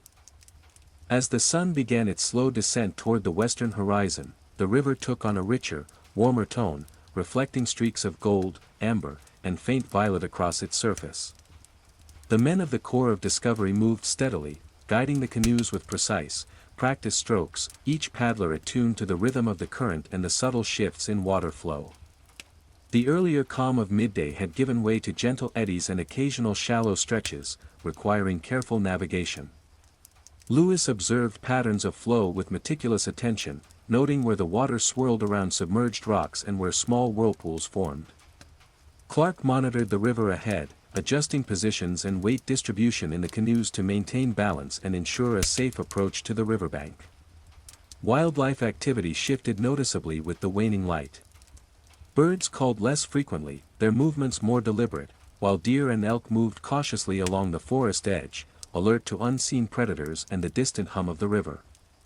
Small mammals rustled in the underbrush, disappearing into shadows as the light softened, while fish broke the surface occasionally, sending faint ripples across the reflective water. Lewis sketched these observations, noting not only the species present but also the subtle behaviors that revealed their interactions with the environment. Clark remained vigilant for larger animals, reading the signs of the forest with practiced understanding to anticipate both opportunity and potential danger. The river's challenges became more apparent in this stretch. Submerged logs and shifting sandbars forced the men to adjust paddling angles and timing. Lewis measured and recorded changes in depth, current speed, and riverbank contours, building a mental map that complemented his detailed journal sketches. Clark's guidance ensured that even minor obstacles were negotiated smoothly, the canoes weaving through currents with careful coordination. The interplay between human skill and natural forces was constant, each stroke of the paddle was both a physical task and a lesson in observation, balance, and adaptation. Along the banks, the forest glowed under the softened sunlight, revealing textures and patterns previously unnoticed. Moss clung to stones in vibrant clusters, ferns swayed in the gentle breeze, and leaves shimmered with dew still lingering from earlier condensation. Lewis paused to capture these details, recording plant density, soil moisture, and the subtle signs of wildlife presence, tracks, chewed foliage, and disturbed soil. Birds moved cautiously through the trees, and the occasional flutter of a hawk's wings signaled movement above. Clark evaluated potential stopping points, considering both safety and access to fresh water or firewood, while noting how the approaching evening might alter animal behavior and river conditions. As the afternoon progressed, the river widened and slowed, offering a momentary relief from the constant attention demanded by narrower, shallower sections. The men used this stretch to rest briefly while continuing to record observations. Lewis updated sketches, cross-referencing previous notes with new sightings and changes in terrain. Clark guided the team toward a likely area for the evening camp, choosing a sheltered bend where the current lessened and the riverbank rose gently, providing both safety and natural cover. The forest whispered with subtle activity, distant calls of birds, rustling leaves, and occasional splashes from fish hinted at life continuing undisturbed, even as the explorers moved cautiously through it. The approach to the evening campsite required vigilance. As shadows lengthened, subtle signs indicated shifts in wildlife behavior. Deer moved closer to the water's edge, while predators, though unseen, could be inferred from indirect cues, the sudden silence of birds, the soft rustle of branches, or the glint of eyes in dim light. Lewis carefully documented these indicators, noting patterns and potential risks, while Clark adjusted their course to avoid any hazards. The river's surface reflected the changing sky, streaks of light merging with shadows from overhanging trees, creating a dynamic, living tableau. The day's journey had been long and demanding, yet every moment reinforced lessons in observation, patience, and respect for the untamed wilderness that guided and shaped their expedition. By late afternoon, the bend in the river promised a secure place to stop. Canoes were carefully steered toward a gentle bank, the men alert to subtle changes in current and water depth. Lewis and Clark coordinated efficiently, unloading essential supplies and preparing to establish the evening camp. The forest, river, and wildlife all converged in a delicate balance, reminding the men that even in apparent tranquility, the wilderness demanded awareness, adaptability, and humility. The approaching night carried the promise of rest, but also the reminder that vigilance and respect were never to be abandoned in a land as alive and unpredictable as this. As the sun dipped lower, the river took on deep shades of amber and indigo, the water reflecting streaks of fading light through the trees. The men of the Corps of Discovery approached the chosen bend in the riverbank with heightened attention, each stroke of the paddle measured and deliberate. Canoes skimmed over shallow patches, gliding around submerged rocks and tree roots. Lewis observed the current carefully, noting the way small whirlpools formed around obstacles, while Clark guided the men with subtle signals to maintain balance and prevent tipping. Every movement was precise, informed by both experience and the lessons the river had silently imparted throughout the day. The forest along the bank seemed to respond to the change in light. Birds called less frequently, and the energy of smaller mammals shifted toward concealment and preparation for the night. Deer lingered in the shadows, their heads lifted in cautious attention, ears flicking at the faintest sound of human movement. Fish occasionally disturbed the river's surface, sending gentle ripples across the reflective water. Lewis made careful sketches, recording not only the species observed but the interactions and behaviors that indicated the onset of evening. Clark scanned the banks and forest edge for signs of larger predators, noting subtle cues such as broken twigs, faint rustling, and the sudden silence of other animals. The men began unloading supplies, carefully carrying provisions and tools onto the sandy bank. Canoes were secured with lines tied to nearby trees and rocks, positioned to avoid sudden shifts in the current or accidental movement during the night. Lewis arranged materials for recording observations, setting aside journals, sketches, and instruments that would allow them to continue documenting the wilderness even as darkness fell. Clark moved methodically, ensuring the camp perimeter was clear of hazards, checking for unstable branches, and noting areas where the bank might be slippery or uneven. Every detail was accounted for, a precaution born of experience and the recognition that even a moment of carelessness could have consequences in this untamed environment. The first shadows of night deepened, casting long, soft shapes across the river and forest floor. Mist began to rise again from the water's surface, curling in delicate tendrils and partially obscuring the outlines of trees and rocks. Lewis observed the effect of the mist on visibility, noting how shapes shifted and reflections altered with the gentle movements of air and water. Clark kept a vigilant watch along the perimeter, aware that the river, forest, and wildlife remained fully active, even as human activity slowed. Small animals moved cautiously near the bank, birds settled into roosts, and insects hummed faintly in a rhythmic backdrop that defined the transition from day to night. Firelight became essential, providing warmth and illumination for the men as they completed the setup of their camp. The flickering glow cast moving shadows across the river, canoes, and surrounding forest, creating a dynamic interplay of light and darkness. Lewis continued to make notes and sketches, capturing the final details of the day and recording subtle changes in the environment as twilight deepened. Clark monitored the fire and the surroundings, ensuring that smoke did not drift too heavily toward the men while keeping watch for signs of predators or disturbances. The wilderness at dusk was alive and attentive, teaching lessons in patience, observation, and respect, as every sound, shadow, and movement conveyed information vital to the explorer's safety and understanding. By the time darkness fully enveloped the river, the camp was organized and secure. Canoes rested safely on the bank, provisions were stowed efficiently, and journals and instruments were ready for use. The forest exhaled with nocturnal life, the calls of frogs and insects created a gentle chorus, fish rippled beneath the water's surface, and the distant howl of a predator echoed faintly. Lewis and Clark allowed the men brief rest while remaining alert, listening to the subtle symphony of night and interpreting the cues hidden within it.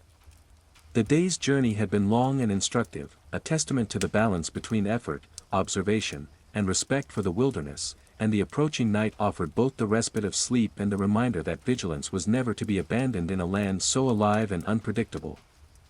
Night had settled fully over the river, draping the forest and water in a deep, velvety darkness pierced only by the flicker of the campfire and the scattered points of starlight above. The river flowed with a quiet, steady murmur, its surface reflecting the dim glow of the fire and the occasional shimmer of moonlight drifting through clouds.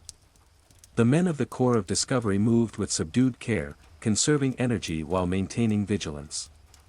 Every sound, leaves rustling, a distant splash, the soft call of an owl, carried meaning, offering subtle clues about the movements of wildlife or the shifting conditions of the river.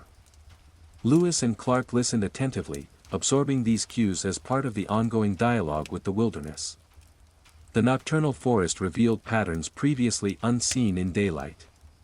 Frogs called rhythmically from the reeds, their chorus blending with the faint hum of insects. Small mammals moved cautiously near the riverbank, their presence betrayed by occasional rustles and flashes of reflected eyes. A distant howl punctuated the soft chorus, sending ripples of tension through the men, who instinctively noted the direction and distance of the sound. Lewis quietly sketched the positions and behaviors of animals, recording not only species but interactions, subtle warnings, and environmental cues that could inform future travel. Clark remained alert, interpreting the indirect signs of predators or large game that moved unseen, ready to adjust positions or issue quiet signals if necessary. The river's surface carried its own quiet life. Occasional fish broke the water, sending delicate ripples that distorted the reflection of trees and sky. Lewis observed these disturbances carefully, noting the size and frequency of splashes and how they correlated with current changes. Clark monitored the canoe placements and weight distribution, aware that even a minor misstep could tip a canoe or disturb supplies. The night demanded both attentiveness and restraint, for every movement carried potential consequences, and the wilderness observed without judgment, responding only in kind to human actions. Firelight provided a sense of warmth and security, yet it illuminated the surrounding shadows, revealing the texture of the riverbank, the edge of the forest, and occasional glimpses of animals moving just beyond the light. Lewis reflected silently on the day's observations, connecting behavioral patterns, plant distributions, and river conditions to build a comprehensive mental map of the area. Clark considered navigation, safety, and the subtle signals the wilderness provided, aware that night was both a time of rest and continued vigilance. The balance of study and survival intertwined, the explorers learning that observation could not pause even when muscles and minds sought respite. Mist began to rise from the river, curling in delicate tendrils and partially obscuring the forest edge. The interplay of firelight, moonlight, and mist created shifting patterns that demanded continuous attention. Lewis recorded these atmospheric effects in his journal, noting how light, moisture, and movement interacted to alter perception and visibility. Clark adjusted canoe positions and fire placement accordingly, ensuring that equipment remained secure and that pathways were clear for any sudden movement required. Even in apparent stillness, the wilderness remained active and instructive, teaching lessons of patience, observation, and humility. The chorus of nocturnal life continued, punctuated by occasional sudden movements, a fish leaping, the rustle of underbrush, the distant call of a predator. Lewis and Clark interpreted these events carefully, aware that each sound or shadow could provide insight into animal behavior or environmental conditions. The river flowed steadily, a constant companion to the men's quiet vigilance, while stars reflected faintly in its surface. Each observation, each mental note, contributed to a growing understanding of a landscape vast and untamed, where every detail mattered and every sense was engaged. In these quiet, contemplative hours, the explorers felt the depth of the wilderness, its beauty, its danger, and its lessons, all intertwined in a single, living world that demanded both respect and attention. The first faint light of dawn crept slowly across the river, brushing treetops with soft hues of gold and pale pink. The mist that had lingered overnight drifted lazily above the water, curling around rocks and fallen branches, creating shifting shapes that seemed to hover between reality and imagination. The men of the Corps of Discovery stirred quietly, stretching stiff muscles and preparing for the day's renewed journey. Lewis unrolled his journal, carefully recording the subtle changes in the river, forest, and wildlife since the previous evening. The forest responded to the new light, awakening gradually with birdsong, the rustle of small mammals, and the soft hum of insects beginning their morning activity. Clark moved along the bank, inspecting the canoes and gear to ensure everything remained secure after the night. He guided the men as they carried provisions and instruments to the river's edge, preparing for departure. Each stroke of the paddle into the calm, reflective water required attention, as shallow areas, submerged logs, and gentle currents demanded precision. Lewis observed the river's surface closely, noting patterns of flow, ripples, and reflections that revealed both hidden obstacles and the behavior of fish and other aquatic life. Every detail, from the shimmer of light on water to the quiet movement of a distant deer, contributed to the growing map of knowledge the expedition compiled. Wildlife was already active in the cool morning air. Birds swooped gracefully through shafts of sunlight, their wings catching the light and casting fleeting shadows on the river. Deer grazed cautiously along the banks, ears flicking at the faintest movement, while beavers moved silently near the water, carrying branches toward hidden lodges. Small mammals scurried through underbrush, leaving delicate tracks in the moist soil. Lewis paused repeatedly to make detailed sketches and notes, recording not only species but the interactions and behavior patterns he observed, aware that each observation contributed to a deeper understanding of the ecosystem they traversed. Clark maintained vigilance, scanning for any signs of predators or obstacles that could disrupt the men's progress. As the sun rose higher, the river reflected the sky and forest in brilliant clarity. Lewis and Clark guided the canoes through gentle currents and shallow stretches, adjusting positions and strokes to navigate safely. Fish broke the water's surface intermittently, sending ripples across the mirrored reflections, while birds wheeled overhead in search of early morning prey. Every bend in the river revealed subtle changes in depth, vegetation, and terrain.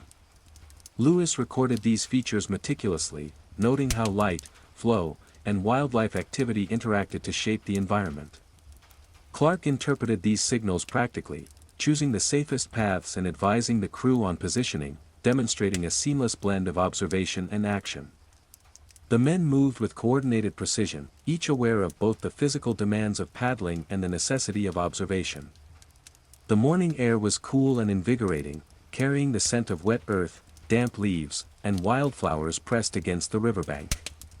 Mist continued to linger in shaded areas, creating an ethereal quality that shifted with the breeze.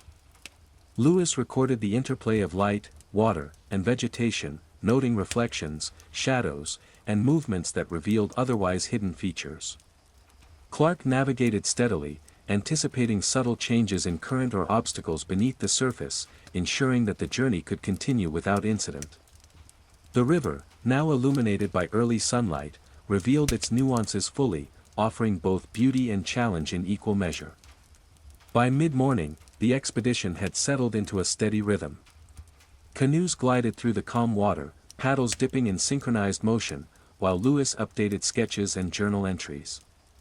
Birds continued their calls, fish darted beneath the surface, and small mammals moved cautiously along the banks. Clark maintained focus on navigation and safety, reading the subtle cues of the river and forest to anticipate shifts in terrain or animal behavior.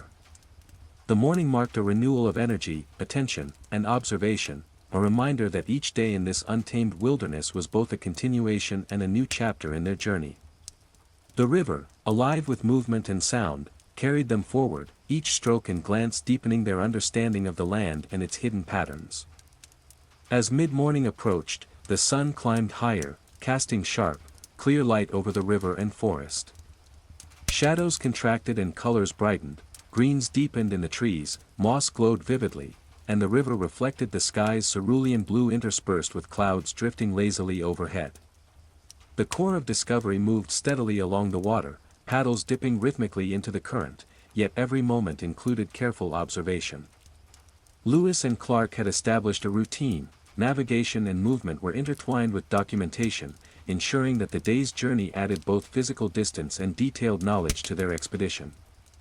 Lewis frequently paused, raising a journal or sketchpad to record precise details. Small mammals darted across the riverbank, squirrels, chipmunks, and rabbits, each movement traced carefully, noting footprints, feeding signs, and hiding patterns. Birds flitted energetically between branches, sometimes swooping low over the water in pursuit of insects, while dragonflies skimmed the surface, casting fleeting shadows that disturbed reflections. Every nuance of motion, light, and sound was captured, building a comprehensive account of the ecosystem's interconnected life. Clark, meanwhile, compared these observations to prior sketches and mental maps, using subtle variations in the river's course, bank contours, and vegetation density to refine navigational routes. The river itself began to display small but significant changes. Currents shifted in narrow channels where sandbars had altered from previous days, and submerged rocks created miniature whirlpools that forced the canoes to adjust course frequently. Lewis measured water depth and flow patterns, noting where eddies collected leaves or debris, and Clark guided each canoe carefully, adjusting weight and paddling angle to maintain stability. Fish broke the surface in sudden bursts, sometimes scattering small insects or rippling the reflections of trees overhead. The river's subtle transformations were constant reminders that the landscape, though seemingly static, was alive and responsive to water, wind, and seasonal shifts. Along the banks, sunlight illuminated delicate patterns in foliage and undergrowth. Ferns and grasses swayed in gentle breezes, while mosses and lichen clung to stones and tree trunks in vibrant textures. Lewis meticulously documented these details, noting locations, relative abundance, and proximity to water, aware that such information could influence future campsite selection, food sourcing, and river navigation. Clark, scanning the horizon, identified natural markers, unusual tree formations, rocky outcrops, bends in the river, that could guide future travel and ensure orientation in the increasingly complex network of waterways. Even in the serene stretch of late morning, vigilance and observation remained intertwined with the physical exertion of paddling. Small creatures moved actively along the forest edge. Squirrels scurried along branches, pausing occasionally to inspect the water below. Rabbits darted through underbrush, leaving delicate imprints in moist soil. Birds such as warblers and kingfishers investigated the river's edge, probing for insects or small fish. Lewis recorded their feeding behaviors, noting how each species utilized available resources and interacted with its environment. Clark interpreted these signs practically, understanding that observing prey and predator behavior could indicate the presence of larger, more elusive wildlife nearby. Together, their efforts created a detailed portrait of both the river and forest life, blending natural history with immediate practical knowledge. By late morning, the men reached a stretch of river where the banks rose gently, revealing exposed rock formations and pockets of shallow water. Canoes navigated these features carefully, requiring coordination and attention. Lewis updated maps with new measurements of depth, distance, and river contours, while Clark ensured that every member of the team remained safe and positioned for efficient travel. The combination of observation, documentation, and movement reinforced the expedition's dual goals: to understand the wilderness and to traverse it safely. Birds called from the canopy, fish leapt with sudden ripples, and the forest thrummed with subtle activity, a continuous interplay that demanded respect, awareness, and precise coordination. In this stretch, the river revealed both challenge and instruction, each moment contributing to the growing understanding of a vast, untamed land. As the sun reached its zenith, the river shimmered under brilliant light, the water's surface catching reflections of towering trees, moss-covered rocks, and the occasional cloud drifting lazily overhead. The men of the Corps of Discovery navigated the canoes with steady rhythm, each paddle stroke measured, coordinating with the flow of the river and one another. Currents shifted subtly in shallow areas, revealing previously hidden obstacles, submerged logs, sandbars, and irregular stone formations.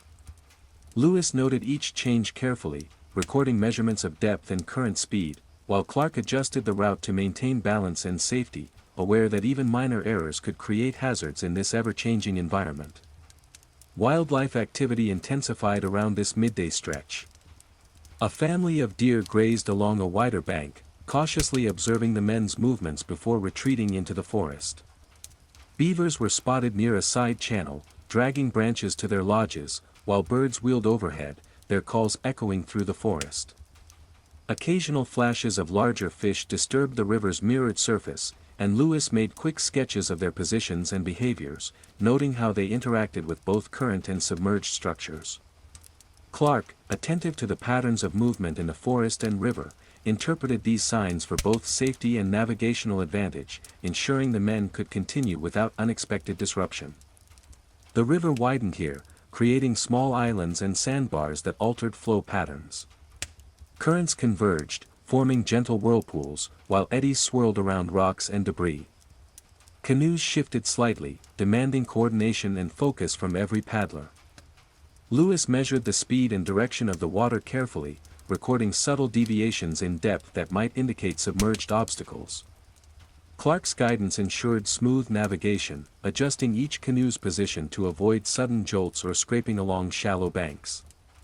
Fish darted energetically through the current, their reflections shimmering in the sunlit water, while birds swooped low, occasionally skimming the river surface in pursuit of prey.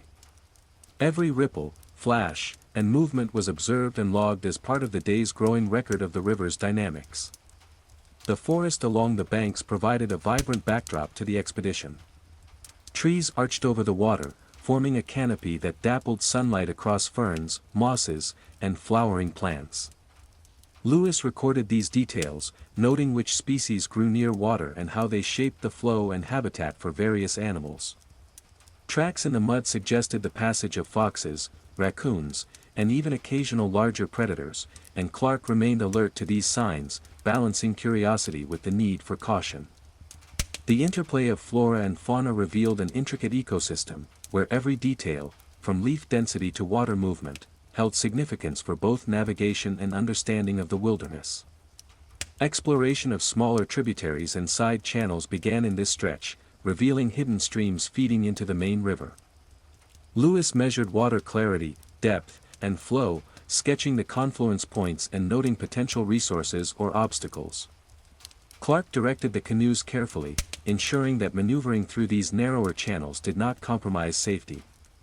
Birds perched along branches, observing the intrusion of human movement, while fish and amphibians responded subtly to disturbance.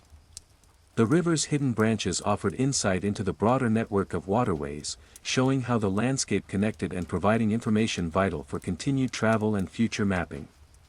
As the sun arced higher, shadows shortened and the air grew warmer, heightening the visibility of both terrain and wildlife. Deer moved cautiously, birds called intermittently, and insects filled the air with soft hums. Lewis and Clark guided the canoes steadily through the river's complexities, maintaining observation while advancing physically through the landscape.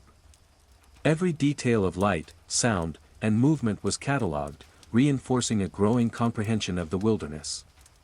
The balance of physical exertion, careful observation, and mental mapping became a defining rhythm of the expedition.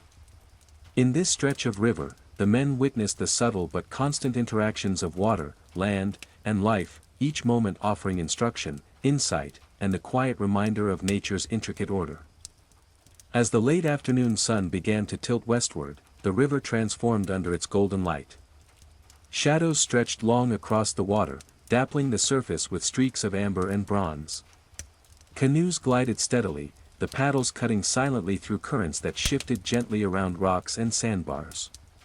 The men of the Corps of Discovery maintained rhythm, balancing effort with observation, aware that each bend in the river could reveal both opportunity and challenge. Lewis's eyes scanned the banks, noting subtle changes in vegetation and terrain, while Clark adjusted the canoe's alignment to navigate shallow patches and avoid submerged obstacles. The forest along the riverbank offered new discoveries at every glance. Clusters of wildflowers bloomed in small clearings, insects hovered over water-soaked leaves, and the occasional footprint in mud revealed the passage of deer, foxes, or raccoons. Lewis paused repeatedly, making detailed sketches and annotations, recording the orientation of trees, the density of underbrush, and the proximity of wildlife to water sources. Clark observed strategically, considering how these details might inform their route for the coming days, the selection of potential campsites, and access to food or safe passages.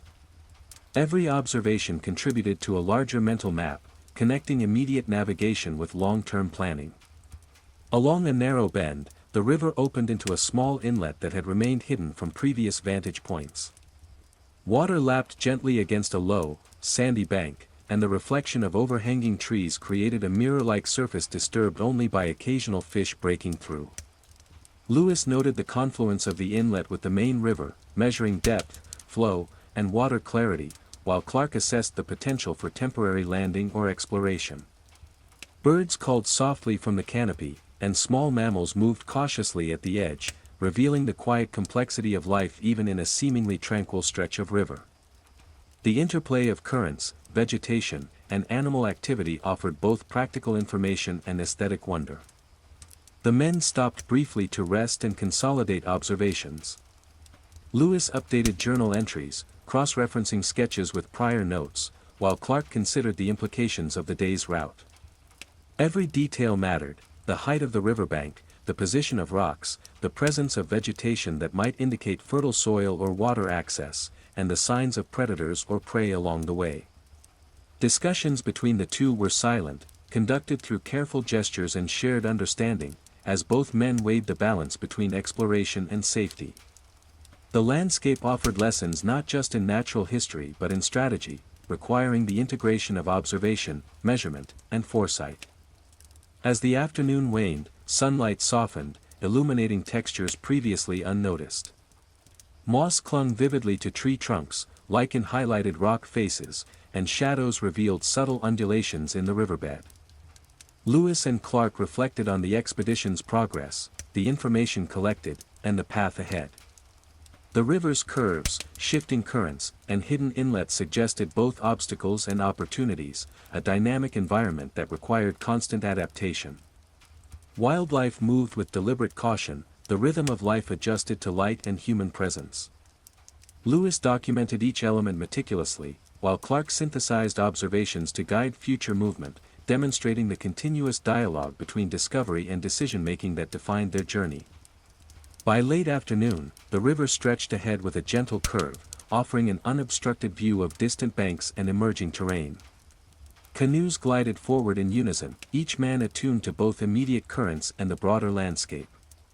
Birds called intermittently, fish disturbed the mirrored water, and the forest exuded a quiet vibrancy, alive with the interplay of sunlight, movement, and sound.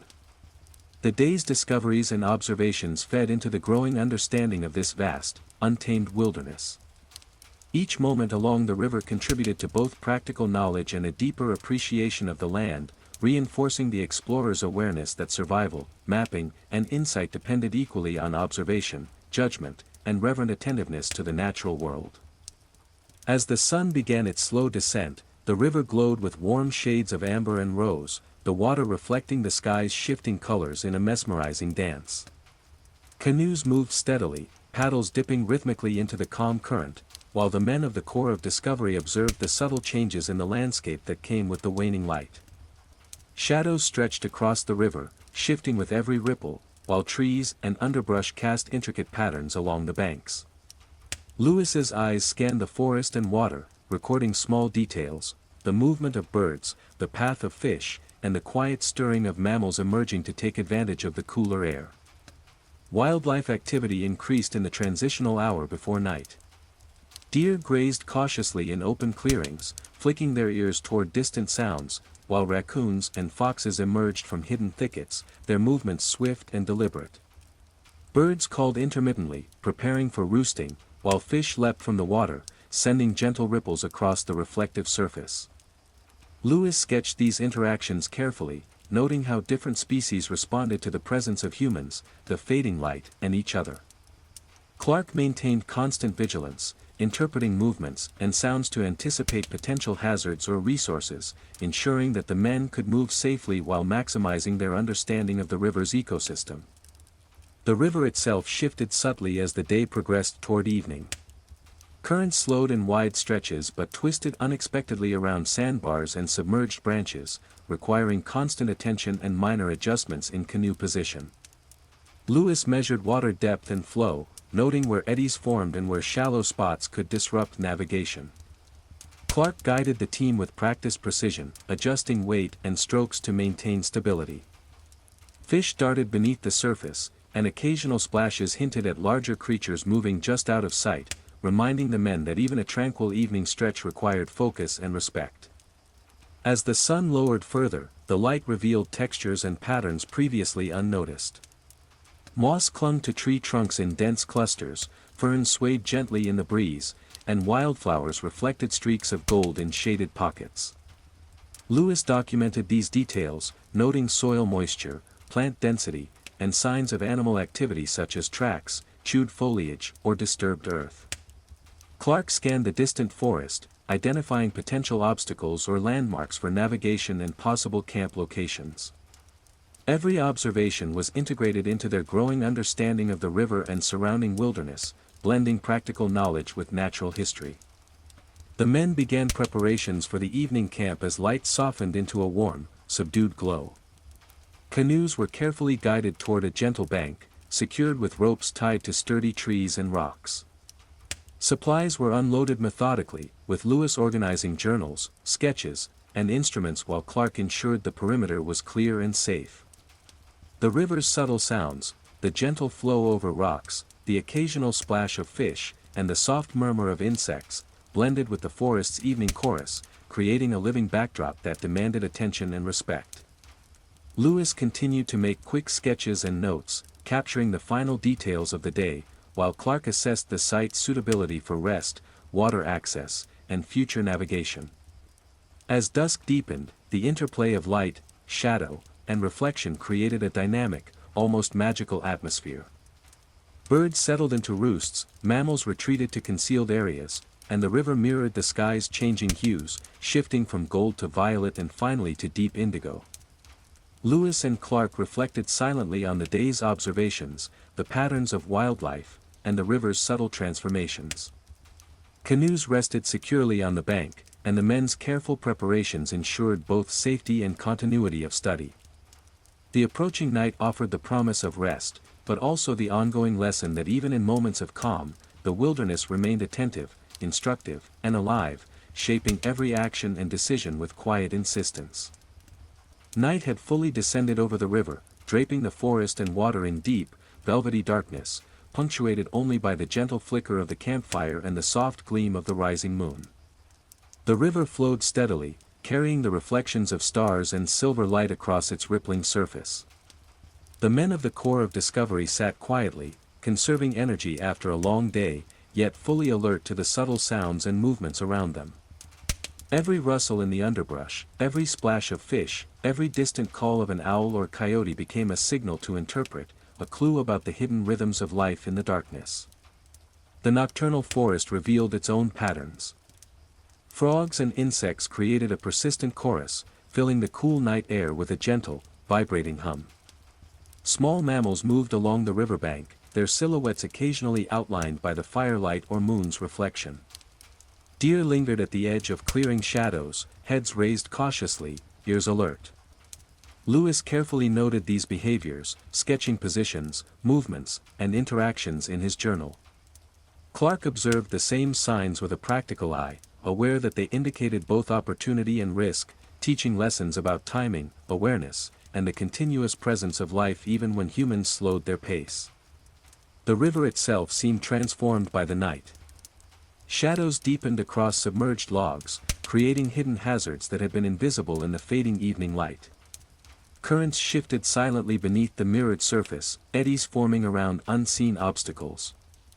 Lewis measured water flow and mapped the gentle twists of the channel in his mind, recording the subtleties for future travel. Clark monitored canoe placements, ensuring that lines and equipment remained secure, attentive to the faintest signs of disturbance from both animals and water. The night demanded a different type of vigilance, less visible, more intuitive, relying on subtle observation rather than constant action. Moonlight illuminated portions of the forest and river with a soft, silver glow. Leaves shimmered faintly, mosses glistened, and the river's surface became a dynamic, reflective canvas. Lewis paused frequently to capture these impressions, noting how light altered perception, revealed new shapes, and highlighted patterns invisible in the day. Clark reflected on the practical implications, the orientation of landmarks, the approach of shadows to hidden banks, and the paths that might be safest for travel in low light. The night revealed not only beauty but also the intricacy of the wilderness, requiring a heightened sensitivity to cues that were otherwise unnoticed. As the night deepened, the sounds of life persisted. Fish broke the surface sporadically, insects hummed relentlessly, and the distant howl of a predator suggested unseen activity in the forest. Lewis and Clark allowed themselves brief reflection, considering the balance between observation, caution, and discovery. The day's experiences, sunlight, currents, wildlife interactions, mingled with the night's subtle lessons, reinforcing understanding of both the river and its living surroundings. Canoes rested securely on the bank, supplies were organized, and the fire's glow offered warmth and light, yet the wilderness remained active, instructive, and unpredictable. The river, forest, and moonlight created a delicate equilibrium. Lewis noted the interplay of reflections, movements, and sound, recording patterns that would inform navigation and understanding for days ahead. Clark interpreted these same cues with practical foresight, anticipating shifts in animal behavior and river conditions.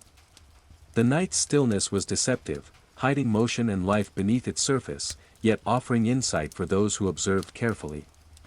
In these quiet, attentive hours, the explorers felt the depth of the wilderness, its beauty, danger, and subtle teachings, an enduring reminder that discovery required patience, awareness, and respect, even under the soft light of the moon.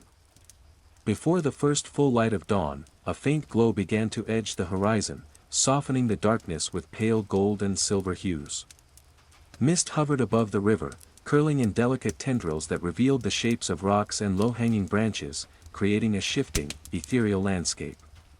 The men of the Corps of Discovery stirred quietly from their rest, stretching stiff muscles and adjusting gear for another day of travel. Canoes rested secured along the gentle bank, lines taut and provisions carefully arranged. Lewis unrolled his journal, beginning to record the subtle changes he observed in the river overnight, the movement of nocturnal creatures, and the gradual transformation of shadows into light.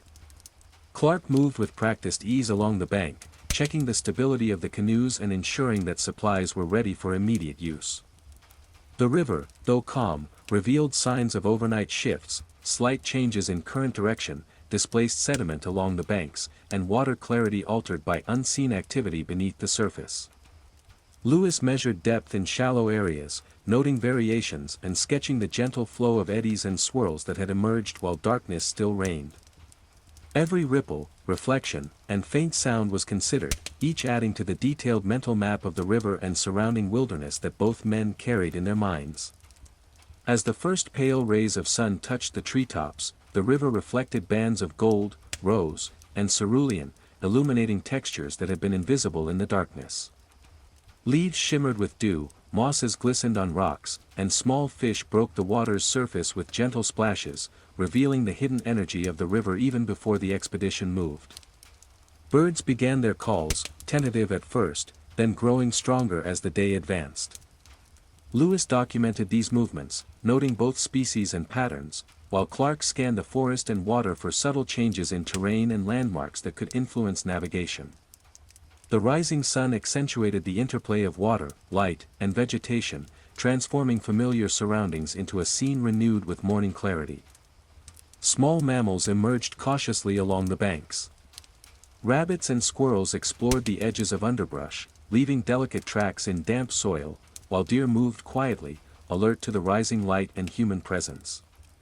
Lewis sketched their positions, feeding behavior, and interactions with the environment, aware that these observations revealed the underlying structure of the ecosystem.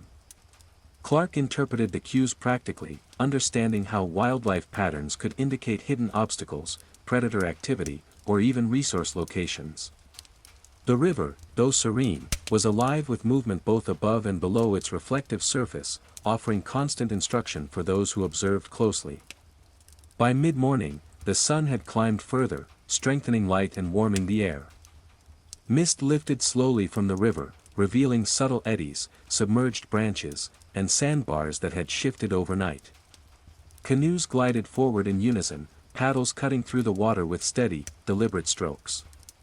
Lewis cross-referenced his observations from the previous night with the emerging day, noting continuity and change. Tracks had shifted, water patterns adjusted, and wildlife movements reflected the natural rhythm of dawn. Clark guided the men, adjusting course to accommodate subtle currents and ensuring stability, all while noting landmarks and natural markers that would inform future navigation and mapping. The river responded to the early light with a quiet, continuous murmur, carrying reflections of trees, clouds, and the awakening sky. Birds wheeled overhead, insects hummed along the banks, and fish rippled beneath the surface, all part of a living tableau of movement and sound. Lewis documented these interactions, capturing both detail and pattern, while Clark assessed how the river's behavior might influence their journey, considering flow, depth, and potential obstacles ahead. The morning, like every day on the expedition, combined rigorous observation, thoughtful reflection, and physical engagement with the environment, reinforcing the delicate balance between exploration, survival, and understanding in this untamed wilderness. The morning sun climbed higher, spreading warm light across the river and forest, revealing details previously softened by dawn mist. Canoes glided steadily, paddles dipping rhythmically into the water as the core of Discovery navigated carefully through gentle currents and shallow stretches. Lewis and Clark maintained a measured pace, balancing forward motion with constant observation. The river, alive with subtle ripples and shifting flows, demanded attention at every turn. Each bend revealed new patterns, eddies forming around submerged rocks, gentle swirls near sandbars, and minor changes in depth that could influence the canoe's passage. Lewis paused periodically to update his journal and sketches, capturing the subtle interplay of light on water, the contours of the riverbank, and the behavior of aquatic and terrestrial life. Small fish broke the surface in sudden bursts, scattering insects and creating fleeting ripples. Dragonflies skimmed across calm patches, their wings catching sunlight like tiny mirrors. Clark monitored the river ahead, guiding the men around submerged logs and shallow shoals, adjusting paddling techniques to ensure balance and safety. Every movement required awareness, and every observation was noted with meticulous care. The banks of the river displayed rich diversity in vegetation. Ferns swayed gently in the morning breeze, mosses clung to stones and tree trunks, and flowering plants dotted the edge with delicate colors. Lewis sketched clusters of shrubs and trees, noting soil conditions, moisture, and proximity to water. He paid particular attention to plants that might provide edible resources or medicinal properties, recording their location and abundance. Clark considered the practical applications of these observations, identifying areas that could serve as potential campsites, sources of firewood, or safe resting spots, while also noting natural markers to assist in navigation. Wildlife was abundant and active. Squirrels and chipmunks darted along the branches, pausing occasionally to observe the canoes. Deer moved cautiously near the forest edge, ears flicking at the slightest sound.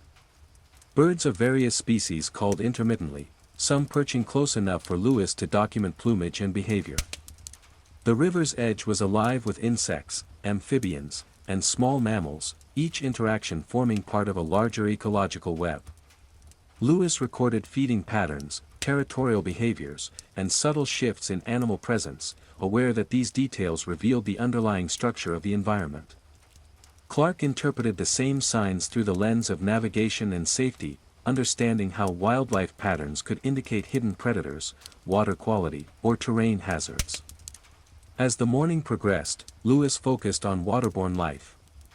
He observed schools of fish moving with the current, noting differences in size and behavior.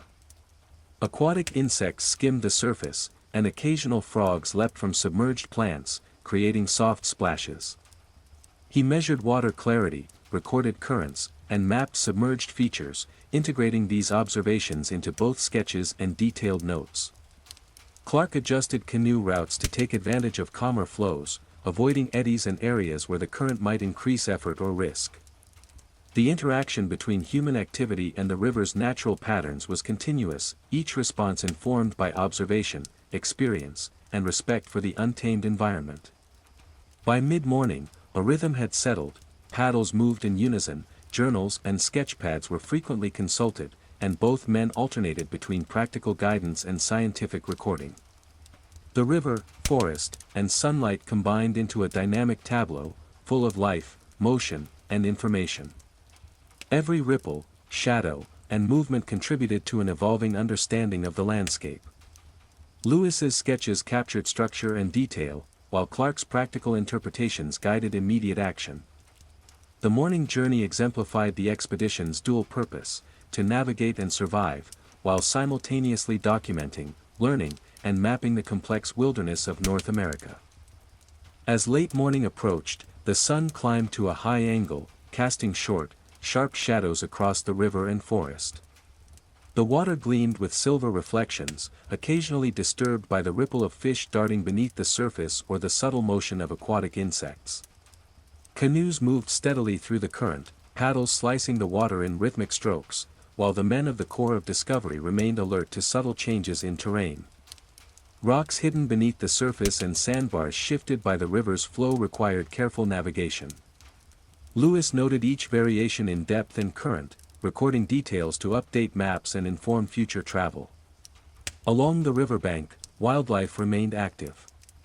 A family of deer paused near a sandy bend, ears flicking attentively, observing the canoes with quiet caution before retreating into the underbrush. Squirrels leapt from branch to branch, and chipmunks scurried along the mossy forest floor, leaving faint tracks in damp soil. Birds called intermittently, moving in search of food or adjusting their perches as light shifted. Lewis sketched these interactions meticulously, recording behavior, position, and habitat. Clark interpreted the same signs with practical foresight, understanding how wildlife activity could indicate the presence of water sources, predators, or changes in terrain that might influence navigation. The river itself presented minor challenges. Submerged logs and rocks forced careful adjustments in canoe positioning, while eddies near sandbars created unpredictable swirls. Lewis measured the speed and direction of these currents, noting how they influenced both paddling effort and safety. Clark guided the team with practiced precision, adjusting canoe angles, weight distribution, and strokes to maintain stability. Even small disturbances in the water, fish breaking the surface, wind rippling across the river, required attention, as each could subtly influence the movement of the vessels. The balance between observation and action remained constant, a defining rhythm of the expedition. Vegetation along the banks revealed patterns of seasonal growth and animal interaction. Mosses clung thickly to shaded rocks, ferns swayed with the breeze, and wildflowers glimmered in the sunlight. Lewis documented their locations, soil conditions, and proximity to the river, considering both ecological importance and potential resources. Clark observed how fallen branches, root systems, and overhanging trees might affect navigation or serve as natural markers. Small mammals and birds interacted with these features, creating a dynamic, interdependent network that the explorers continuously monitored. Every element, from subtle shifts in foliage to the movement of a fox, held practical or scientific significance. As the late morning progressed, the canoes reached a stretch where the river split into narrower channels, demanding heightened attention. Lewis mapped each branch, noting depth, flow, and the presence of obstacles, while Clark directed movement through the safest route. Fish scattered at the approach of the men, and a heron lifted slowly from the shallows, wings casting long shadows across the water. Deer moved farther into cover, and small mammals paused to observe before retreating. Each interaction offered insight into behavior and territory, guiding both immediate decisions and long-term understanding. The river's subtle variations, combined with the attentive study of wildlife, created a continuous flow of information essential for survival and documentation. By mid-morning, the team had established a steady pattern, paddling with care, observing closely, and recording diligently. The river's twists and turns, the gentle swirls around obstacles, and the patterns of animal life all contributed to the expedition's growing knowledge. Lewis's sketches and journal entries captured structural detail and ecological interactions, while Clark's practical assessments ensured safety and efficient navigation. The late morning exemplified the synergy between exploration and documentation, highlighting how every ripple, rustle, and shadow informed the careful balance of travel, study, and survival in the untamed wilderness. As the sun reached its highest point, the river glimmered with stark clarity, revealing every subtle ripple, reflection, and shift in current. The Corps of Discovery moved with deliberate care, paddles cutting through water in a steady, synchronized rhythm. Lewis focused on capturing the intricate details of the river's changing behavior, recording depth variations, minor whirlpools, and sandbars exposed by shifting currents. Clark guided the canoes, adjusting positions to maintain balance and anticipating subtle challenges posed by hidden logs or sudden eddies. Every movement required acute attention, as the river's midday transformation could conceal hazards beneath its deceptively placid surface. Wildlife responded to the warmth and brightness of the day. A herd of deer grazed cautiously along the bank, alert and ready to flee at the faintest disturbance. A large heron lifted from a shallow bend, wings casting shadows across the water, while smaller birds flitted among the branches, calling and adjusting their positions as insects buzzed in the sunlit air. Lewis recorded each behavior meticulously, noting timing, location, and interactions among species. Clark observed strategically, interpreting animal movement for both navigation and safety, aware that patterns often indicated the presence of deeper channels, hidden banks, or even potential predators lurking nearby. The river itself demanded constant vigilance. Currents twisted unpredictably around narrow channels, eddies formed near submerged rocks, and sandbars shifted subtly under the force of water and wind. Lewis measured speed and flow at various points, mapping these details with precision, while Clark coordinated the crew's paddling to take advantage of calmer stretches and avoid potential hazards. Fish broke the surface intermittently, and their movements, combined with the gentle swish of the water against the canoe hulls, created a dynamic rhythm of observation and adjustment. The midday light illuminated textures and contours previously hidden, allowing the explorers to study both the river and its surrounding banks in fine detail. Vegetation along the edges of the river offered clues about soil, water flow, and animal activity. Mosses clung to shaded stones, ferns spread across damp soil, and flowering plants reflected the sun's intensity in delicate flashes of color.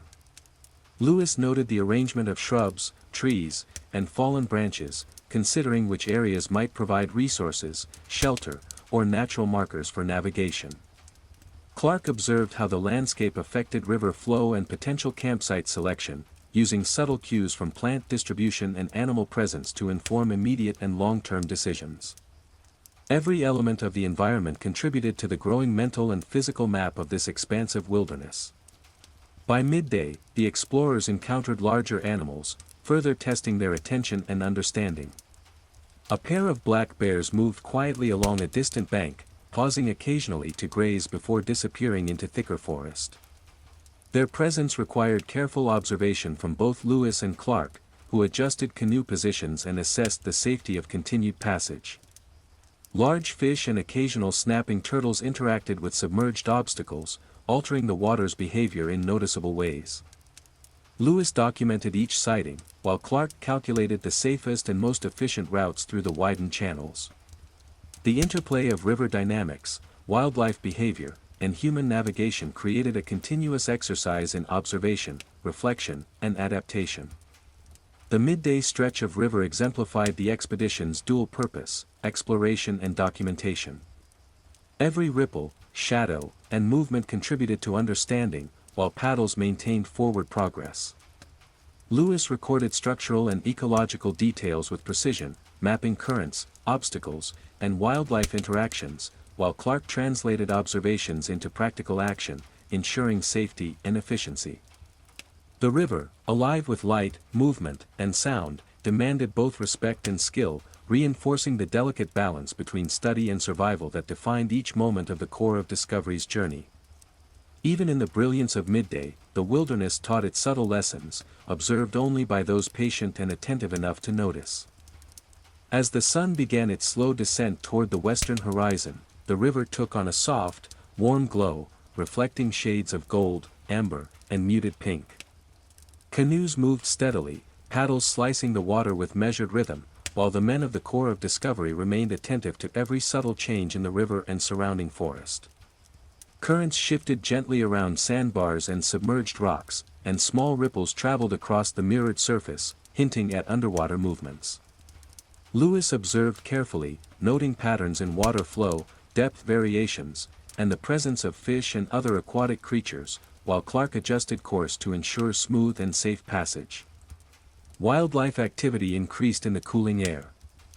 Deer emerged cautiously from the underbrush, ears flicking at every sound, while raccoons and foxes began their evening foraging near the riverbank. Birds called intermittently, some returning to their roosts as others sought insects disturbed by the paddles. Lewis sketched the positions, movements, and behaviors of each species, noting how they interacted with the water, vegetation, and one another. Clark interpreted these signs with a practical eye, identifying patterns that could indicate safe landing sites, potential hazards, or changes in terrain that might influence the selection of the evening camp. The river reflected the subtle transformations of light and movement. Gentle eddies swirled around submerged obstacles, currents shifted around bends, and occasional splashes revealed the activity of fish or turtles. Lewis measured depth in key sections, noting where currents accelerated or slowed, while Clark guided the canoes with practiced precision to avoid unexpected hazards. Small ripples and the faint rustle of leaves hinted at animals hidden from view, their presence influencing decisions about speed, positioning, and where to land. Every movement and observation reinforced the delicate balance of navigation, survival, and documentation that defined the expedition. Vegetation along the banks offered additional information. Mosses clung to shaded stones, ferns and grasses swayed in the breeze, and flowering plants reflected warm light, indicating moisture and soil quality.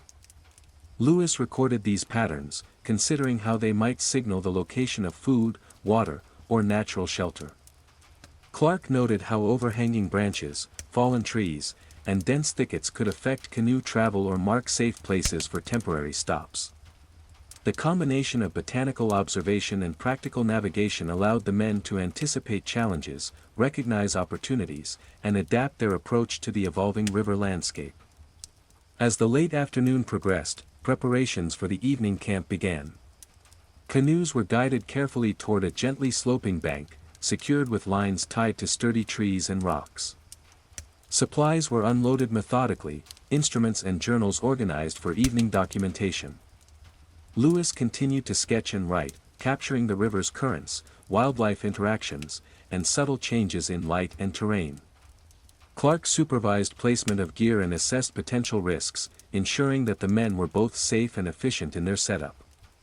Birds returned to the canopy, small mammals retreated to cover, and the river mirrored the warm, fading light, creating a quiet yet dynamic environment. By the time the sun had descended further, the forest and river seemed to exhale a calm energy. Shadows lengthened, reflections deepened, and wildlife moved cautiously, responding to the approaching evening. The camp was arranged with careful attention to both comfort and safety, with Lewis and Clark absorbing the lessons of the day while observing the patterns of life around them. Fish broke the water's surface occasionally, birds flitted among branches, and the river murmured gently along its course. The late afternoon offered both closure to the day's journey and preparation for the coming night, a time when observation, reflection, and adaptation remained essential, even as the wilderness settled into quiet rhythm under the soft glow of the setting sun.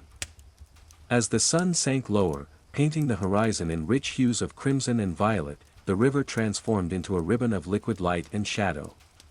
Canoes rested securely on the bank, their lines tied to sturdy trees, and the men of the Corps of Discovery moved deliberately through evening routines.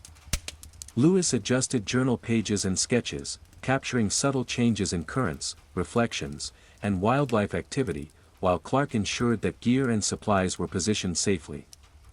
The forest responded to the fading light, shadows lengthened, rustling leaves whispered with the evening breeze, and distant animal calls hinted at the onset of nocturnal life. Nocturnal creatures began their activity. Deer paused at the river's edge, ears alert, while raccoons and foxes emerged to forage under the soft glow of the fading sun. Owls called intermittently from the canopy, their hoots echoing between trees. Fish stirred just below the mirrored surface, occasionally breaking the water in gentle splashes, and frogs added a soft, rhythmic chorus to the evening. Lewis sketched these movements carefully, noting how each species adapted to the twilight, while Clark observed patterns that could influence safe movement along the bank and inform the selection of future campsites. The river itself reflected the subtle shifts of light and activity. Currents formed small eddies around submerged rocks and fallen branches, while shallow areas shimmered in gold and violet tones, revealing textures previously hidden by midday brightness. Lewis measured depths and recorded the direction and velocity of minor flows, ensuring that the expedition's maps would reflect the river's dynamic nature. Clark guided placement of the canoes and supervised the unloading of supplies, using both observation and experience to maintain balance between safety and efficiency. The interplay of water, light, and wildlife created a living canvas, demanding constant attention and thoughtful response. Vegetation along the banks provided both aesthetic and practical cues. Moss-covered stones glistened with residual moisture, ferns swayed gently in the evening breeze, and clusters of flowers retained the day's warmth in their fading colors. Lewis recorded plant positions, density, and condition, noting their proximity to the water and potential value for shelter or sustenance. Clark considered how overhanging branches, fallen trunks, and uneven terrain could influence navigation or campsite placement. The evening offered an opportunity to synthesize observation, recording, and strategic planning, a quiet interlude that reinforced the expedition's methodical approach to both discovery and survival. As twilight deepened, the men settled into the rhythms of camp life. Canoes were firmly secured, instruments and journals arranged for evening entries, and firelight began to flicker gently across the water and forest edge. Wildlife adjusted to human presence, nocturnal calls became more prominent, movements grew cautious yet purposeful, and the river continued its subtle murmuring. Lewis and Clark observed silently, reflecting on the day's journey, the river's nuances, and the intricate interactions of flora and fauna. The soft glow of fading sunlight and the rising presence of night created a contemplative atmosphere, blending practicality with awe. By nightfall, the forest and river had assumed a tranquil, yet vigilant energy. Shadows deepened, stars emerged overhead, and moonlight began to cast delicate reflections across the water. Lewis documented final observations for the day, noting currents, landmarks, and patterns of animal movement, while Clark ensured the camp remained organized, safe, and prepared for the approaching night. Every ripple, rustle, and glint of light reinforced lessons learned from the river and forest. In these closing hours of the day, the explorers recognized the continuity of nature's rhythms, the subtle guidance offered by wildlife and terrain, and the essential balance between observation, action, and reflection that had defined their journey from dawn to dusk. Night had fully settled over the river and forest, draping the landscape in deep indigo and silver moonlight. The water reflected the stars in quiet ripples, moving steadily along its course, while the trees cast long, intricate shadows that shifted gently with the evening breeze. Canoes rested securely on the bank, their lines taut around sturdy trees, and the men of the Corps of Discovery moved through the final tasks of the day with calm precision. Lewis reviewed the day's sketches and notes, adding details about currents, water depth, vegetation, and wildlife interactions. Clark moved methodically, ensuring supplies were properly stored, instruments were protected, and the camp perimeter remained safe from unexpected intrusion. The nocturnal forest revealed its own rhythms. Frogs and insects created a persistent hum, punctuated by the occasional splash of fish or distant call of an owl. Small mammals rustled through underbrush, cautiously moving along familiar paths, while larger creatures remained hidden, their presence sensed only through subtle shifts in the environment. Lewis observed these signs with quiet fascination, sketching the faint outlines of tracks, recording the positions of animals, and noting behaviors that reflected the complex network of life along the river. Clark interpreted the same signals through practical lenses, considering how nocturnal activity could influence both safety and navigation for the coming days. Moonlight illuminated portions of the river and forest in soft, ethereal silver, highlighting textures and shapes that had been invisible in daylight. Mosses glistened on rocks and tree trunks, ferns swayed in gentle arcs, and small ripples on the water's surface revealed the movement of fish beneath. Lewis reflected on how the landscape shifted from dawn to night, comparing morning observations with the patterns of evening activity. Currents that had seemed subtle in daylight became more evident in the quiet of night, and the behavior of animals offered insight into the balance of predator and prey, the availability of resources, and the character of the river itself. Every detail contributed to a growing understanding that spanned both observation and intuition.